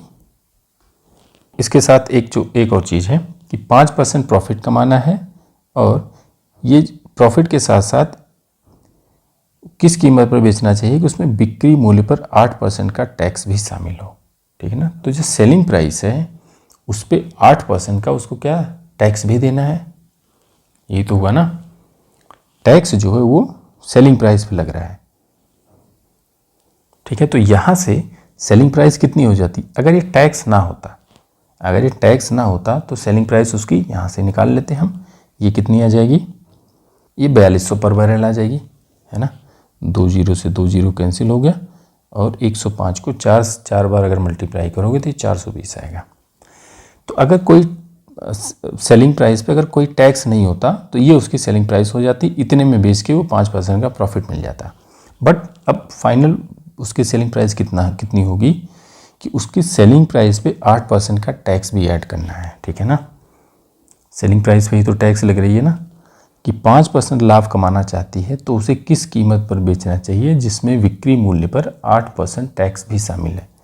तो इसी में 8% का टैक्स अगर ऐड करना पड़ेगा तो हो जाएगा ये 4200 और 108/100, 8% ज़्यादा इसी पे, सेलिंग प्राइस पे ही तो 8% आप टैक्स लोगे। इसको सिंप्लीफाई कर लो, तो 42 को अगर 108 में मल्टीप्लाई करोगे तो कितना आएगा, एक ही ऑप्शन इसमें लग रहा है ना। अगर यूनिट डिजिट से हम देखें तो 8 और 2 के मल्टीप्लाई करने से यूनिट डिजिट 6 आ रही है, तो यहाँ से यही ऑप्शन सही होगा, 4536 रुपीज़, राइट। तो इस तरीके से आप इसको सॉल्व कर सकते थे, ठीक है ना। बढ़ते हैं नेक्स्ट क्वेश्चन में, क्या कहता है, सेलिंग प्राइस दी है, डिस्काउंट दिया है, अगर 25% का डिस्काउंट होता तो सेलिंग प्राइस क्या होती, यही तो दिया ना। 816 है सेलिंग प्राइस, जब डिस्काउंट है 15%, अगर 25% का डिस्काउंट होगा तो सेलिंग प्राइस कितनी होगी। तो अगर डिस्काउंट ज़्यादा होगा तो सेलिंग प्राइस कम होगी, इसका अर्थ हुआ कि सेलिंग प्राइस 816 से कम आएगी, ठीक है ना। अब कितनी कम आएगी, तो पहले केस में 816 था, यहाँ पे 15% का डिस्काउंट है, यहाँ पे फ्रैक्शन बनेगा 85 का, यहाँ पे 25% का डिस्काउंट है, यहाँ फ्रैक्शन बनेगा 75 का, 85 और 75, ठीक है। हमें ऐसे रखना है कि जो हमारी वैल्यू है वो 816 से कम आए, तो यहाँ पे हम 75 को ऊपर रख देंगे और 85 को नीचे, ठीक है, इसको सिंप्लीफाई कर लेते हैं। यहाँ पे हो जाएगा 15, यहाँ पे आ जाएगा 17, 17 चौके 68, 13 17 8 136। ठीक है, तो हो गया 48 इंटू 15 720। ठीक है, तो 25% डिस्काउंट देने पे उसकी सेलिंग प्राइस 720 हो जाएगी। 816 से कम आनी थी, है ना। बढ़ते हैं क्वेश्चन नंबर 62। वैसे ही ऊपर वाला क्वेश्चन है। ठीक है, एक बार 10% का लॉस होता है तो ये हो जाएगा 90। 25% का प्रॉफिट के लिए फ्रैक्शन बन गया 125। फाइनल हमारा आंसर क्या आएगा? 14.4 को पकड़ो। अब यहाँ से उसको 25% का प्रॉफिट चाहिए और यहाँ पे 10% का लॉस हो रहा था, तो प्रॉफिट के लिए ओवरऑल हमें प्रॉफिट चाहिए, तो सेलिंग प्राइस ज़्यादा होनी चाहिए। 14.4 से ज़्यादा होगी तो ज़्यादा के लिए ज़्यादा वाले को ऊपर और कम वाले को नीचे। ठीक है, सिंप्लीफाई कर दो तो ये आ गया 1.6 और इसको अगर आप मल्टीप्लाई करोगे 100, एक जीरो यहाँ पे है ना, अभी यहाँ पे हो गया 10, तो यहाँ को 5 से कर दो अगर आप तो 25 और ये 2 हो गया, यहाँ पे 0.8 आ गया और 25 अट्ठे 200, ऑप्शन बी। बढ़ते हैं नेक्स्ट क्वेश्चन। नेक्स्ट क्वेश्चन क्या कहता है कि देखो ये थोड़ा सा बड़ा है ना, देखने में थोड़ा सा क्वेश्चन लेंदी है। मूंगफली के वजन के 20% के बराबर तेल 1 मिल में निकाला जाता है। 20% जो टोटल ग्राउंड नट का जो वेट है, जो मूंगफली का टोटल वेट है, ठीक है ना, ग्राइंडिंग के बाद उसमें से 20% ऑयल निकलता है। अब बोल रहा है कि जो लेफ्ट ओवर मैटर्स हैं उसमें से उसको 12.5 रुपये के हिसाब से बेचा जाता है और मूंगफली को 20 रुपये के हिसाब से खरीदा गया था और 1 केजी की जो प्रोसेसिंग कॉस्ट है वो 5 रुपये है। पूछ रहा है कि 20% प्रॉफिट कमाने के लिए कितने रुपए पर लीटर हमें ऑयल बेचना पड़ेगा ना। 1 केजी या 1 लीटर को कितने रुपए में बेचा जाए कि ओवरऑल इस पूरे प्रोसेस में 20% का प्रॉफिट हो। यहाँ पे एक चीज़ दी गई है कि जो टोटल कॉस्ट है वो कॉस्ट ऑफ ग्राउंड नट और प्लस प्रोसेसिंग कॉस्ट है। ठीक है, तो पहले हम टोटल कॉस्ट निकाल लेते हैं, उसके बाद हम टोटल सेलिंग प्राइस निकाल लेंगे। ठीक है, कैसे निकालेंगे? मान लो 1 किलो खरीदा हमने, ठीक है, तो 1 किलो की कॉस्ट कितनी आ गई? ग्राउंड नट की कॉस्ट आ गई 20 और उसके प्रोसेसिंग की कॉस्ट आ गई 5। तो इस हिसाब से कॉस्ट प्राइस कितनी आ जाएगी? कॉस्ट प्राइस बन गई 1 केजी को लेके हम चल रहे हैं ना, तो ये हो गई 25 रुपीज़। इसको अगर प्रोसेस करेंगे तो कितना ऑयल निकल रहा है? इसमें से 20% ऑयल है। यहाँ पे 1 केजी है तो हम ये यहाँ पे लिख लेते हैं कि 200 ग्राम हमें तो ऑयल मिल गया, बाकी जो 800 ग्राम है वो हमें लेफ्ट ओवर्स है ना। 800 ग्राम क्या है? एक्सट्रैक्ट है। तो ये जो 800 ग्राम है इसको अगर बेचा जाएगा 12.5 रुपये पर केजी के हिसाब से, ये है ना, 1 केजी होता तो 12.5 होता, तो 800 ग्राम की इसकी कितनी कॉस्ट आ जाएगी? इसको निकाल लेते हैं। 12.5, अगर 1 केजी होता तो 12.5 मिलता 800 के लिए, तो 12.5 इंटू 800 ग्राम, या तो अगर किलो में कन्वर्ट ना तो ऐसे कर दो, तो यह आ जाएगा आपका 10 रुपये। ठीक है ना, 10 रुपये आ जाएगा। 10 रुपये तो यहाँ से निकल गए।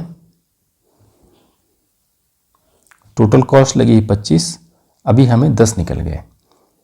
ऑयल उसके साथ कितना निकला है? 200 ग्राम। क्या और कुछ दिया हुआ है कि बस हो गया? बस यही है ना। अब देखो हमें 10% का प्रॉफिट चाहिए, 10% चाहिए ना, नहीं 20% का प्रॉफिट चाहिए, सॉरी, हमें ओवरऑल 20% का प्रॉफिट चाहिए। तो 25 रुपये की कॉस्ट है, अगर इस पे 20% का प्रॉफिट चाहिए तो सेलिंग प्राइस हमारी कितनी होनी चाहिए? यहाँ से अगर आप देखो तो पर केजी जो सेलिंग प्राइस आनी चाहिए वो 120 बटे 100, या फिर हम कह सकते हैं ये हो जाएगी 30 रुपये हमें बनाना है टोटल, है ना। 10 रुपये तो यहाँ से निकल गए, बाकी के बचे 20 रुपये। 20 रुपये हमें ऑयल से निकालने पड़ेंगे, ठीक। तो 200 ग्राम ऑयल निकल रहा है, इसका अर्थ हुआ कि 200 ग्राम ऑयल हमें 20 रुपये में बेचना पड़ेगा,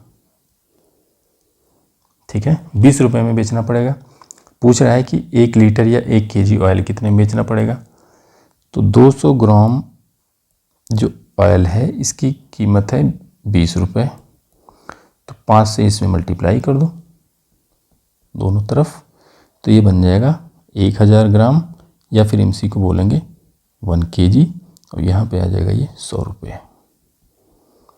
तो 1 केजी ऑयल आपको 100 रुपये में बेचना पड़ेगा, राइट। समझ आ गया होगा। बढ़ते हैं नेक्स्ट क्वेश्चन की तरफ।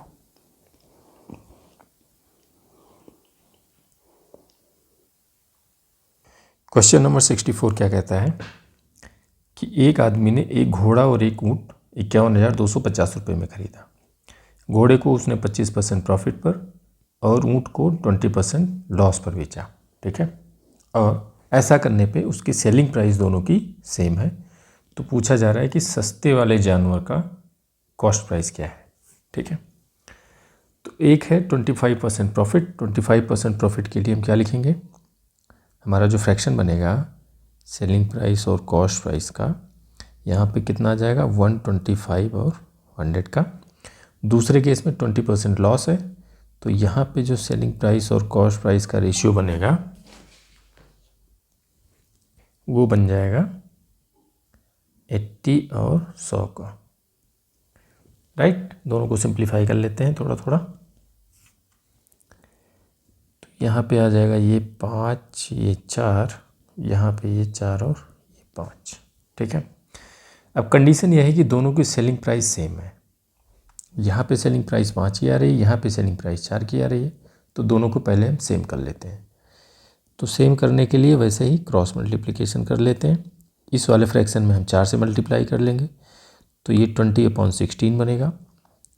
यहाँ पे हमें 5 से मल्टीप्लाई करना पड़ेगा, तो ये 20/25 बन गया, ठीक है। अब बोल रहा है कि दोनों की सेलिंग प्राइस सेम है और दोनों की कॉस्ट प्राइस हमें दी हुई है मिला के, ठीक है। टोटल कॉस्ट प्राइस दी है, तो इसको हम 1 कर देते हैं और इसको हम 2 कर देते हैं।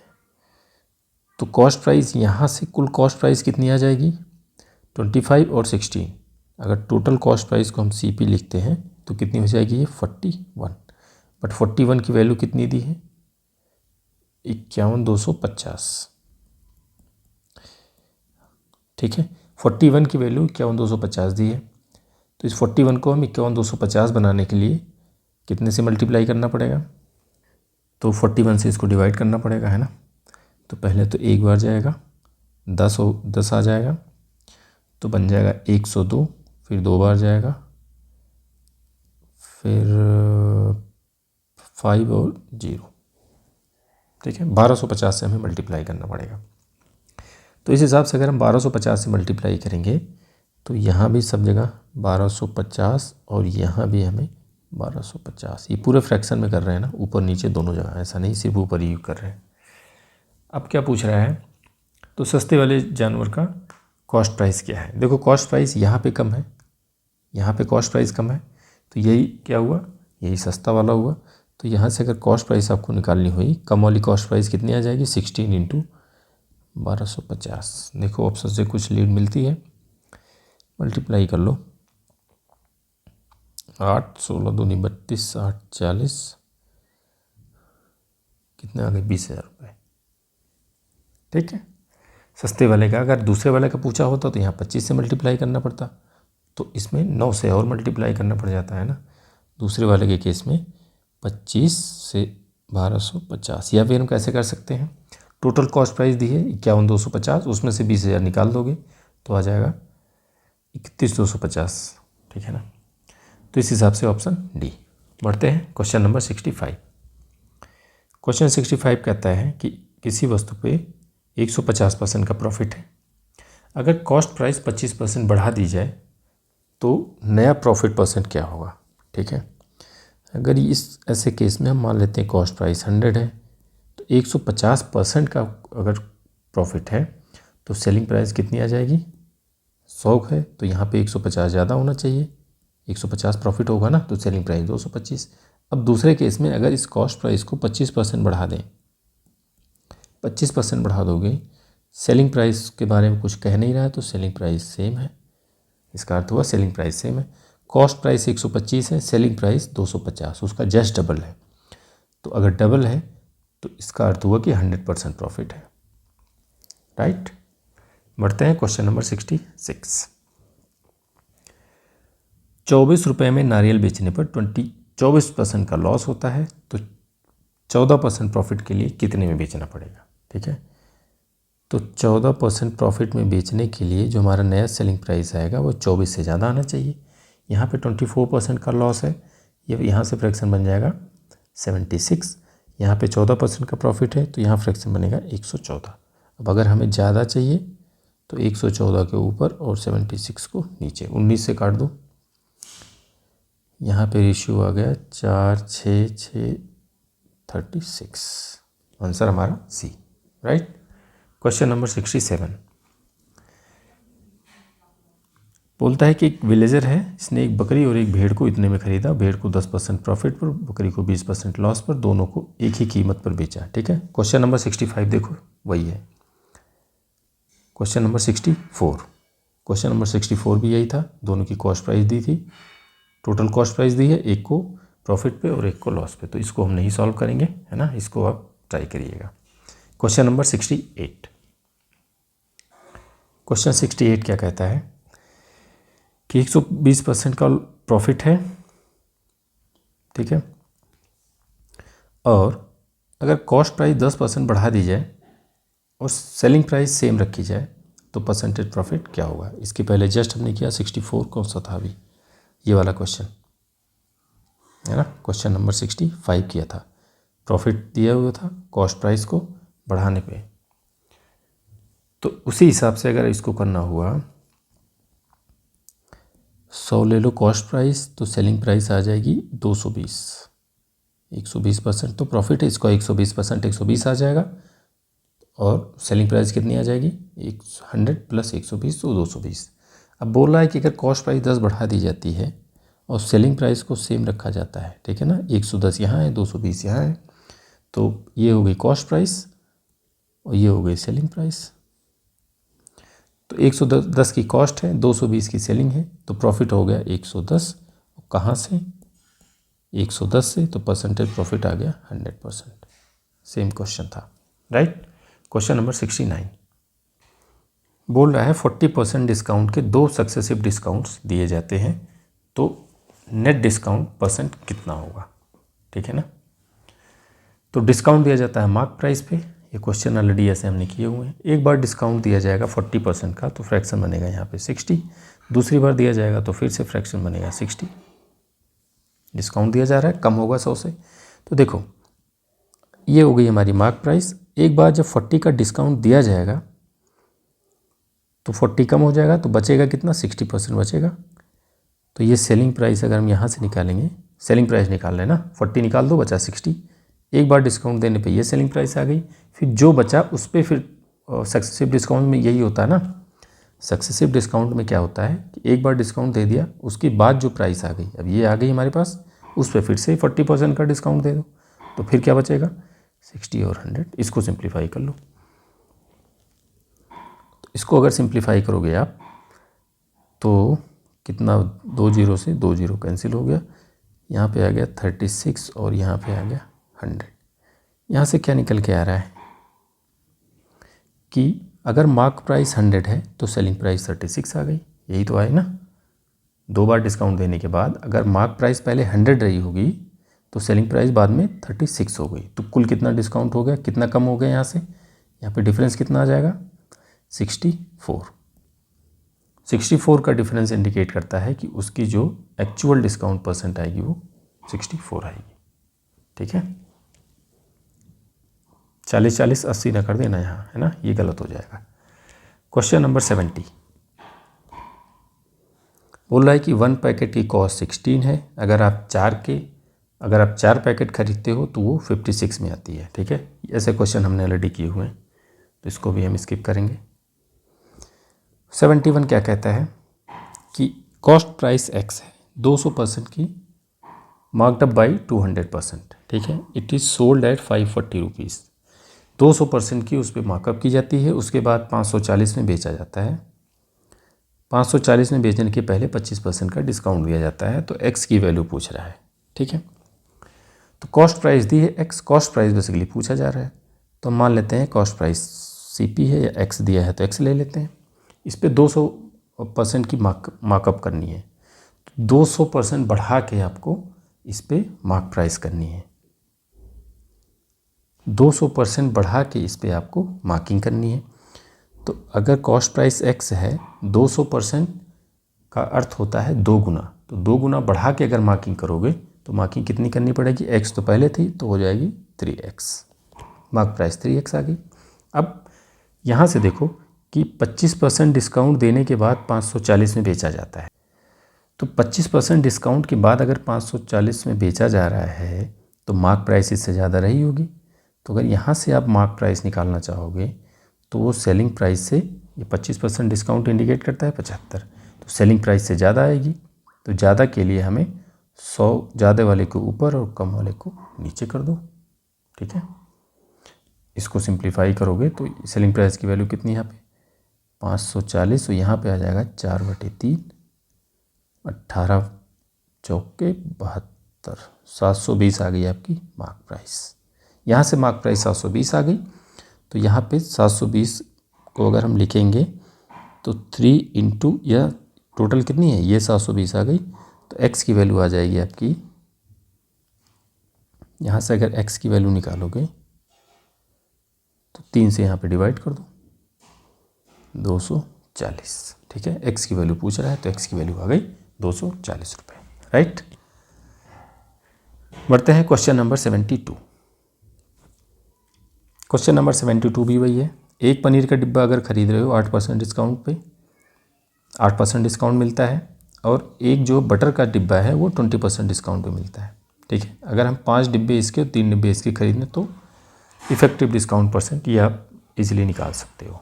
ठीक है ना। क्वेश्चन नंबर 73 देखते हैं।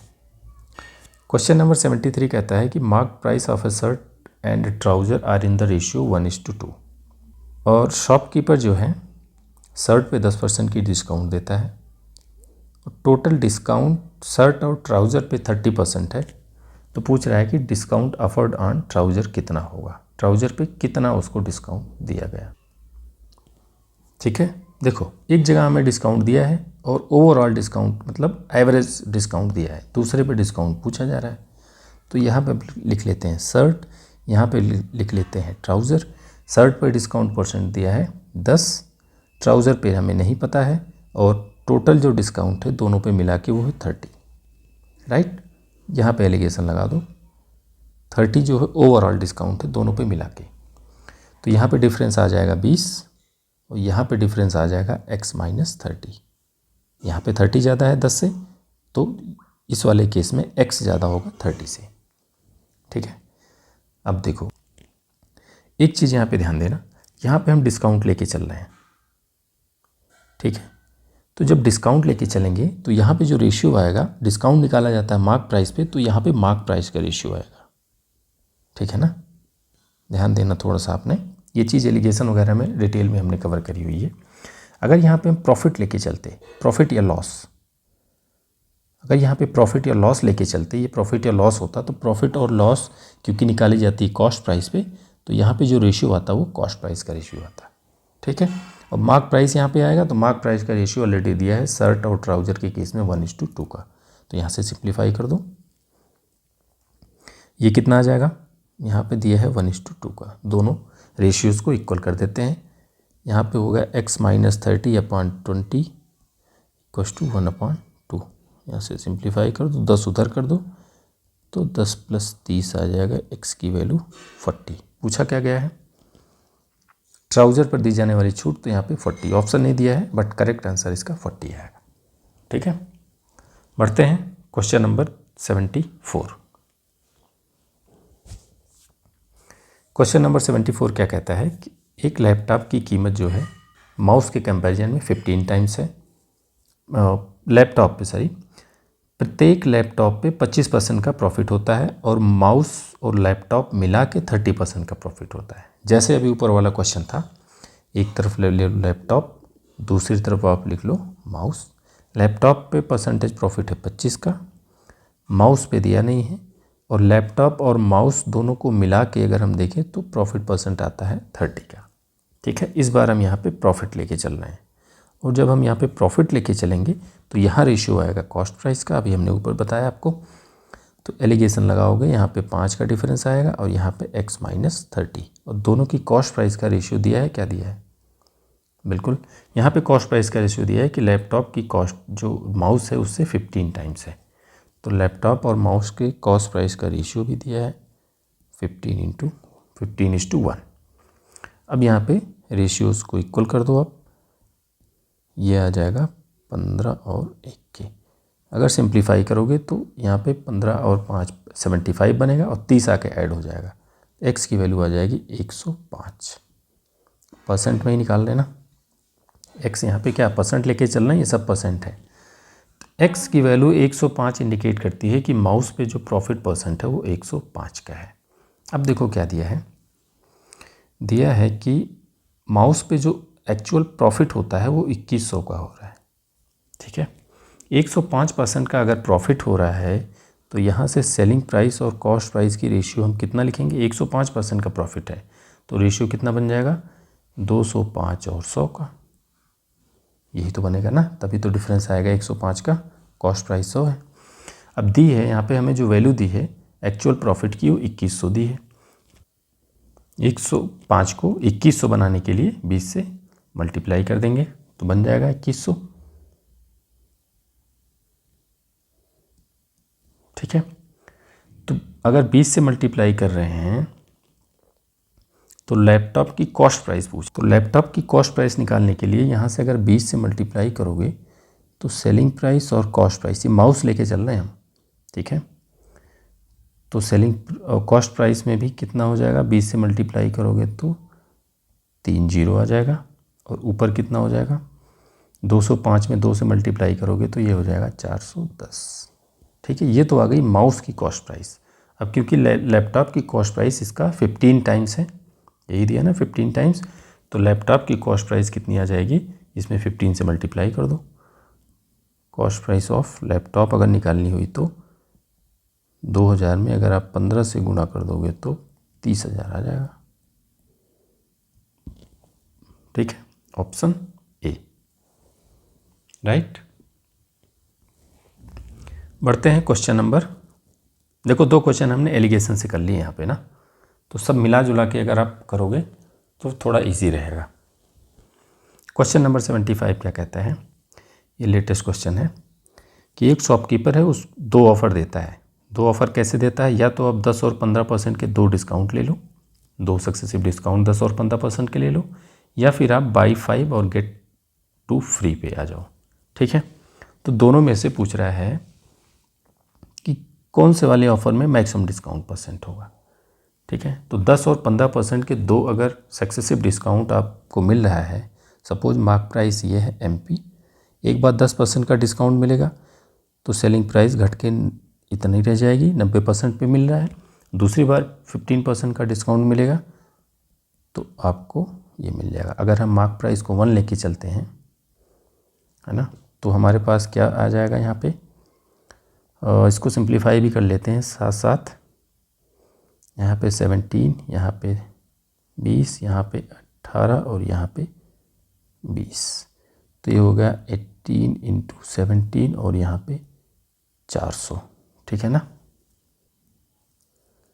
तो अगर इसको मल्टीप्लाई करेंगे तो ये आ जाएगा 306/400, मतलब 400 की अगर उसकी मार्क प्राइस रही होगी तो आपको कितने में मिलेगी, 306 की। अब देखो यहाँ पे देख लेते हैं बाई 5 गेट 2 फ्री, तो मान लेते हैं कि एक की कॉस्ट 100 रुपये थी, तो अगर एक की कॉस्ट 100 रुपये थी तो 5 की कॉस्ट हो जाएगी 500, तो 500 रुपये में आपको मिल रहा है 700 का आइटम, 2 और मिल रहा है ना, तो यहाँ पे डिस्काउंट कितना का हो गया, डिस्काउंट हो गया 200 का, कहाँ से? 700 से। तो परसेंटेज डिस्काउंट कितना आ जाएगा? यहाँ पे परसेंटेज डिस्काउंट आ गया 200/7। यहाँ पे कितना डिस्काउंट मिल रहा था? 94 का 400 से मल्टीप्लाई करो 100 से, तो यहाँ पे परसेंटेज डिस्काउंट मिल रहा है आपको 23.5% यहाँ मिल रहा है, और यहाँ पे कितना मिल जाएगा? 28.5% का यहाँ मिलेगा। ठीक है, तो दूसरे वाले केस में जो percentage discount, effective percentage discount है वो ज़्यादा है। ठीक है ना, तो इस हिसाब से option B, buy 5 get 2 free, right. समझ गए होंगे, 2 बार इफेक्टिव डिस्काउंट निकालना था, बस इतना सा है इसमें। बढ़ते हैं क्वेश्चन नंबर 76। क्वेश्चन 76 क्या कहता है? 10,000 रुपये की वस्तुओं की खरीद पर एक दुकानदार अपने ग्राहकों को 500 रुपये की सीधी छूट देता है। ठीक है, अगर इसके अलावा कोई क्रेडिट कार्ड का यूज करता है तो वह 7% का एक्स्ट्रा डिस्काउंट देता है। तो पूछ रहा है कि अगर एक आदमी ने क्रेडिट कार्ड का यूज करके 10,000 रुपये के सामान खरीदता है तो उसको कितना भुगतान करना पड़ेगा? ठीक है, तो 500 रुपये का तो डायरेक्ट उसको डिस्काउंट मिल जाएगा, उसके अलावा क्या मिल रहा है? 7% का और डिस्काउंट मिल रहा है। ठीक है, तो निकाल लेते हैं। ठीक है, 10,000 रुपये क्रेडिट कार्ड से कोई 10,000 रुपये का सामान खरीदता है, तो पहले डिस्काउंट कितना मिल जाएगा? 10,000 में से उसको तो 500 का डिस्काउंट तुरंत मिल गया, तो बचा कितना? 9,500। अब इस पर फिर क्या? 7% का एडिशनल डिस्काउंट दिया जा रहा है, तो 9,500 पे जब 7% का डिस्काउंट दिया जाएगा, तो 9,500 में जब 7% का डिस्काउंट दिया जाएगा तो सेलिंग प्राइस ये बनेगी। अब इसको सिंप्लीफाई कर लेते हैं। क्या आ गया? 95 × 93। ठीक है, दोनों को मल्टीप्लाई कर दो, 27 और 45, यहाँ पे आ जाएगा 45, 5 2 7 3 और 9 9 81 और 7 8835 रुपीज़, है ना, ऑप्शन सी। ठीक है, इजी था ये तो। बढ़ते हैं क्वेश्चन नंबर 77।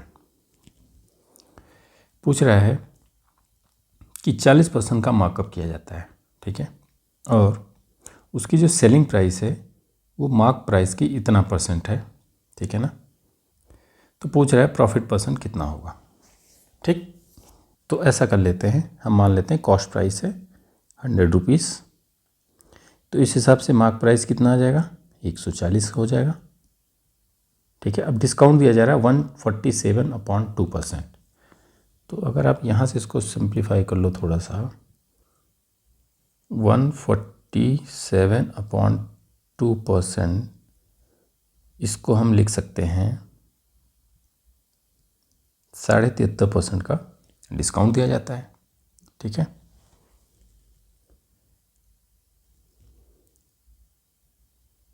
तो ये आ गया 73.5%। अब बोल रहा है कि जो सेलिंग प्राइस है वो मार्क प्राइस की 73.5% है, तो यहाँ से सेलिंग प्राइस कितनी आ जाएगी? 73.5/100। ठीक है, सेलिंग प्राइस आ गई, कॉस्ट प्राइस आ गई, तो हमसे परसेंटेज प्रॉफिट पूछा जा रहा है, तो निकाल लेते हैं। सेलिंग प्राइस और कॉस्ट प्राइस का रेशियो निकाल लो, है ना, यहाँ पे ऐसे करो और यहाँ पे 100 और लगा दो, सिंप्लीफाई कर दो इसको, तो ये हो गया 14 और 735 और नीचे आ जाएगा 40। ठीक है, तो कुछ मत करो, ऊपर वाले को गुणा करके नीचे 4 पॉइंट पे डेसिमल लगा देते हैं। ठीक है, कितना बन जाएगा? 14 पंचे 70, 0 7 42 7 49 4 14 7 98 98 4 102 और यहाँ पे 1 2 3 4, तो यहाँ पे कितना आ जाएगा?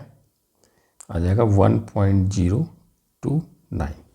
ठीक है, तो यहाँ से सेलिंग प्राइस और कॉस्ट प्राइस का रेशियो आ गया 1.029, या फिर अगर हमें परसेंटेज प्रॉफिट निकालना होगा तो हम यहाँ से ये भी बोल सकते हैं कि जो सेलिंग प्राइस है वो 1.029 टाइम्स कॉस्ट प्राइस है। ठीक है ना, और जब परसेंटेज प्रॉफिट की बात आएगी तो इसी में हम 100 से मल्टीप्लाई कर देंगे, तो परसेंटेज प्रॉफिट कितना हो जाएगा 2.9%, ऑप्शन बी, राइट। यहाँ से डायरेक्टली भी हम कर सकते थे, है ना। परसेंटेज प्रॉफिट अगर निकालना होता क्या होता, प्रॉफिट कितना आ जाता 10,000 में से 10,000 के अलावा जितना है वो सब प्रॉफिट ही है। तो यहाँ पे 10,290 है, तो हम ये बोल सकते थे कि प्रॉफिट 290 है, कितने से 10,000 से, और परसेंटेज निकालने के लिए 100 से मल्टीप्लाई करेंगे तो कितना हो गया 290/100 या फिर 2.9%, ठीक है। तो यहाँ से भी ये डायरेक्टली आ जाता, राइट। होपफुली समझ गए होंगे। बढ़ते हैं नेक्स्ट क्वेश्चन की तरफ। 78 में कहता है कि अमित ने अंकित मूल्य पर 12% छूट देने के बाद एक वस्तु को इतने में बेचा, यदि कोई छूट नहीं दी होती तो उसे 20% का लाभ होता। तो कॉस्ट प्राइस बोल रहा है, बोला कि जब 12% डिस्काउंट दिया जा रहा है तो सेलिंग प्राइस ही है। तो यहाँ से हम निकाल लेंगे तुरंत की मार्क प्राइस कितनी आ जाएगी 369.6, 12% डिस्काउंट मिल रहा है, मार्क प्राइस ज़्यादा आनी चाहिए, तो नीचे आ जाएगा 100 और सॉरी ऊपर आ गया 100 और नीचे आ गया 88, है ना। 12 कम हो जाएगा, यहाँ पे फ्रैक्शन क्या बनेगा 88। मार्क प्राइस आ गई। अब पूछा जा रहा है कि अगर ये मार्क प्राइस सेलिंग प्राइस बन जाए, कोई छूट नहीं दी जाएगी तो मार्क प्राइस ही सेलिंग प्राइस हो जाएगी, तो उसको 20% का प्रॉफिट होता। तो अगर ये मार्क प्राइस सेलिंग प्राइस है तो ये फिर 20% का प्रॉफिट होता, ठीक है ना। तो ये selling price 1.2 times cost price होती, 20% प्रॉफिट यही तो होगा ना। तो यहाँ से आप कॉस्ट प्राइस निकाल लो। तो अगर कॉस्ट प्राइस निकालोगे तो ये तो सेलिंग प्राइस है, कॉस्ट प्राइस निकालने के लिए 20% प्रॉफिट्स से अगर हम निकालेंगे तो 120 को नीचे रखना पड़ेगा क्योंकि 20% प्रॉफिट हो रहा है। इसको सिंप्लीफाई कर लेते हैं, तो 1 0 से 1 0 यहाँ पे गया, ठीक है, और 4 से इसको सिंप्लीफाई कर लो, इसको हटा ही देता हूँ मैं, ठीक है। तो अगर हम इसको 4 से सिंप्लीफाई करेंगे तो यहाँ पे आ जाएगा 22 और ये हो जाएगा 1 0 से यहाँ भी ये डेसिमल भी हटा देते हैं और ये हो गया 9, यहाँ पे हो गया 2, यहाँ पे हो गया 4, ठीक है। इसको 11 से सिंप्लीफाई कर लो, 11 दूनी 22, 11 88, 4 4, 11 चौक 44, ठीक है। क्या बच गया 2 से फिर आ जाएगा ये 42, यहाँ पे आ गया 42 × 100 और नीचे आ गया 12, यही तो है ना। तो यहाँ पे 6 से काट दो, यहाँ पे 2, यहाँ पे 7, ये 50, कितना आ गया 350, इस हिसाब से ऑप्शन ए, राइट। सिर्फ गुणा भागी करना है, कुछ था नहीं इसमें। बढ़ते हैं क्वेश्चन नंबर 79। क्वेश्चन क्या कहता है कि शशि ने 2 वस्तुओं को 5,000 में बेचा, ठीक है ना, जिसमें कुल मिलाकर कोई प्रॉफिट या लॉस नहीं हुआ। एक पे उसको 50/3% का लॉस होता है। तो पूछ रहा है कि दूसरे को कितने प्रॉफिट पर बेचना चाहिए कि जिससे कोई प्रॉफिट लॉस ना हो, है ना। दोनों की सेलिंग प्राइस सेम है, पहले पर 50/3% का लॉस होता है। तो पूछ रहा है कि दूसरे को कितने प्रॉफिट पे बेचें कि ओवरऑल उसको नो प्रॉफिट और नो लॉस हो, ठीक है। अब देखो, एक की सेलिंग प्राइस आपको दी है 5,000, जब ये 5,000 पे बेचा जाता है तो होता क्या है लॉस कितने परसेंट का 50/3%। 50/3% को हम क्या लिख सकते हैं 50/3 × 100, यह हो जाएगा 1/6, ठीक है। 1/6 भाग का लॉस हो गया। अगर 1/6 भाग का लॉस हो गया यहाँ से तो कॉस्ट प्राइस कितनी आनी चाहिए, 5,000 पे बेचने पे लॉस हो रहा है तो कॉस्ट प्राइस इससे ज़्यादा आएगी। तो कितनी ज़्यादा आएगी, अब देखो 1/6 भाग का लॉस हो रहा है। अगर ये 10% होता था तो हम इसको 100 - 10 करके 90 बना लेते थे। अब 1/6 भाग को हम किस में से एक में से घटाएंगे, एक ही तो 100% होता है ना। तो यहाँ हो जाएगा 5/6 हमारा फ्रैक्शन बनेगा। बट हमें लाना है कॉस्ट प्राइस इससे ज़्यादा, तो 6 को ऊपर और 5 को नीचे। तो यहाँ पे आ गया ये 6,000। जहाँ पे लॉस हो रहा है वहाँ पे कॉस्ट प्राइस 6,000 आ गई और सेलिंग प्राइस 5,000। तो लॉस कितने का हो गया, एक्चुअल लॉस कितना हो गया 1,000 का। अब यही 1000 लॉस हमें दूसरे में कंपनसेट करना पड़ेगा, तभी तो आएगा ये नेट लॉस, तब क्या होगा, 0 आ जाएगा। ठीक है, तो इस 1000 लॉस को कंपनसेट करने के लिए हमें दूसरे वाले को 1000 रुपये उसकी कॉस्ट प्राइस से बढ़ा के बेचनी पड़ेगी। बट दूसरे वाले की भी सेलिंग प्राइस तो सेम है, तो अगर सेलिंग प्राइस सेम है तो कॉस्ट प्राइस कितनी होनी चाहिए, 1000 इससे कम होनी चाहिए, तभी तो यहाँ पे प्रॉफिट कितना आएगा, 1000 का आएगा। अब यहाँ पे प्रॉफिट 1000 आ जाएगा। ठीक है, परसेंटेज प्रॉफिट पूछ रहा है, तो 1000 का प्रॉफिट चाहिए, कॉस्ट प्राइस 4000 से, परसेंटेज के लिए 100 से मल्टीप्लाई करोगे तो ये आ जाएगा 25%। ठीक है ना, ऑप्शन ए। तो दूसरे को हमें 25% प्रॉफिट पे बेचना पड़ेगा। ऐसा मत कर देना यहाँ पे 50/3 का लॉस हो रहा है तो दूसरे को 50/3 के प्रॉफिट पे। क्यों यहाँ पे ऐसा हो रहा है, यहाँ पे जो प्राइस दी है ये सेलिंग प्राइस दी है, सेलिंग प्राइस दोनों की सेम है। अगर दोनों की कॉस्ट प्राइस इक्वल होती तो ऑब्वियसली यहाँ पे हमारा जो आंसर होता वो सी हो जाता। ठीक है ना, क्योंकि जो परसेंटेज प्रॉफिट या लॉस हम निकालते हैं वो कॉस्ट प्राइस से निकालते हैं, ना कि सेलिंग प्राइस से। राइट, बढ़ते हैं क्वेश्चन नंबर 80। क्या कहता है क्वेश्चन कि एक आर्टिकल पे 35% की मार्कअप किया जाता है। ठीक है, 20% प्रॉफिट अर्न करने के लिए मार्कअप 35% किया जाता है। अब आगे क्या चाहिए हमें, उसको उस पर लेकिन प्रॉफिट 20% का ही चाहिए, प्रॉफिट 20% का चाहिए। तो पूछ रहा है कि उस पर कितना डिस्काउंट देना पड़ेगा। जैसे 100 रुपये की आर्टिकल है, अगर आपने उस पर मार्कअप कर दिया 35% का तो 135 भी मार्कअप हो गई। अब इस पर कितना डिस्काउंट दें कि प्रॉफिट 20% ही हो, तो कितना डिस्काउंट दें कि सेलिंग प्राइस 120 आ जाए। तो कितने का डिफरेंस है, मार्कअप से कितने का डिफरेंस है, 15 का डिफरेंस है, और डिस्काउंट मार्क प्राइस पे दी जाती है। तो परसेंटेज के लिए मल्टीप्लाई कर लो, यहाँ पे हो गया सिंप्लीफाई करके तो 100/9% आ जाएगा। ठीक है, ऑप्शन सी।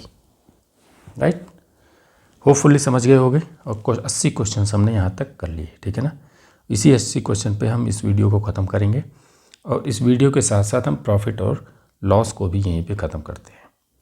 और ये 80 क्वेश्चंस मोर देन इनफ है, काफ़ी हद तक जो वैराइटीज़ हो सकती थी हमने कवर कर ली। ठीक है, अब रह गया आपको प्रैक्टिस करना है, खूब प्रैक्टिस करना है। मल्टीपल टाइम्स आप जब प्रैक्टिस करोगे तब ये चीज़ें आप बहुत ईजिली कर पाओगे, है ना।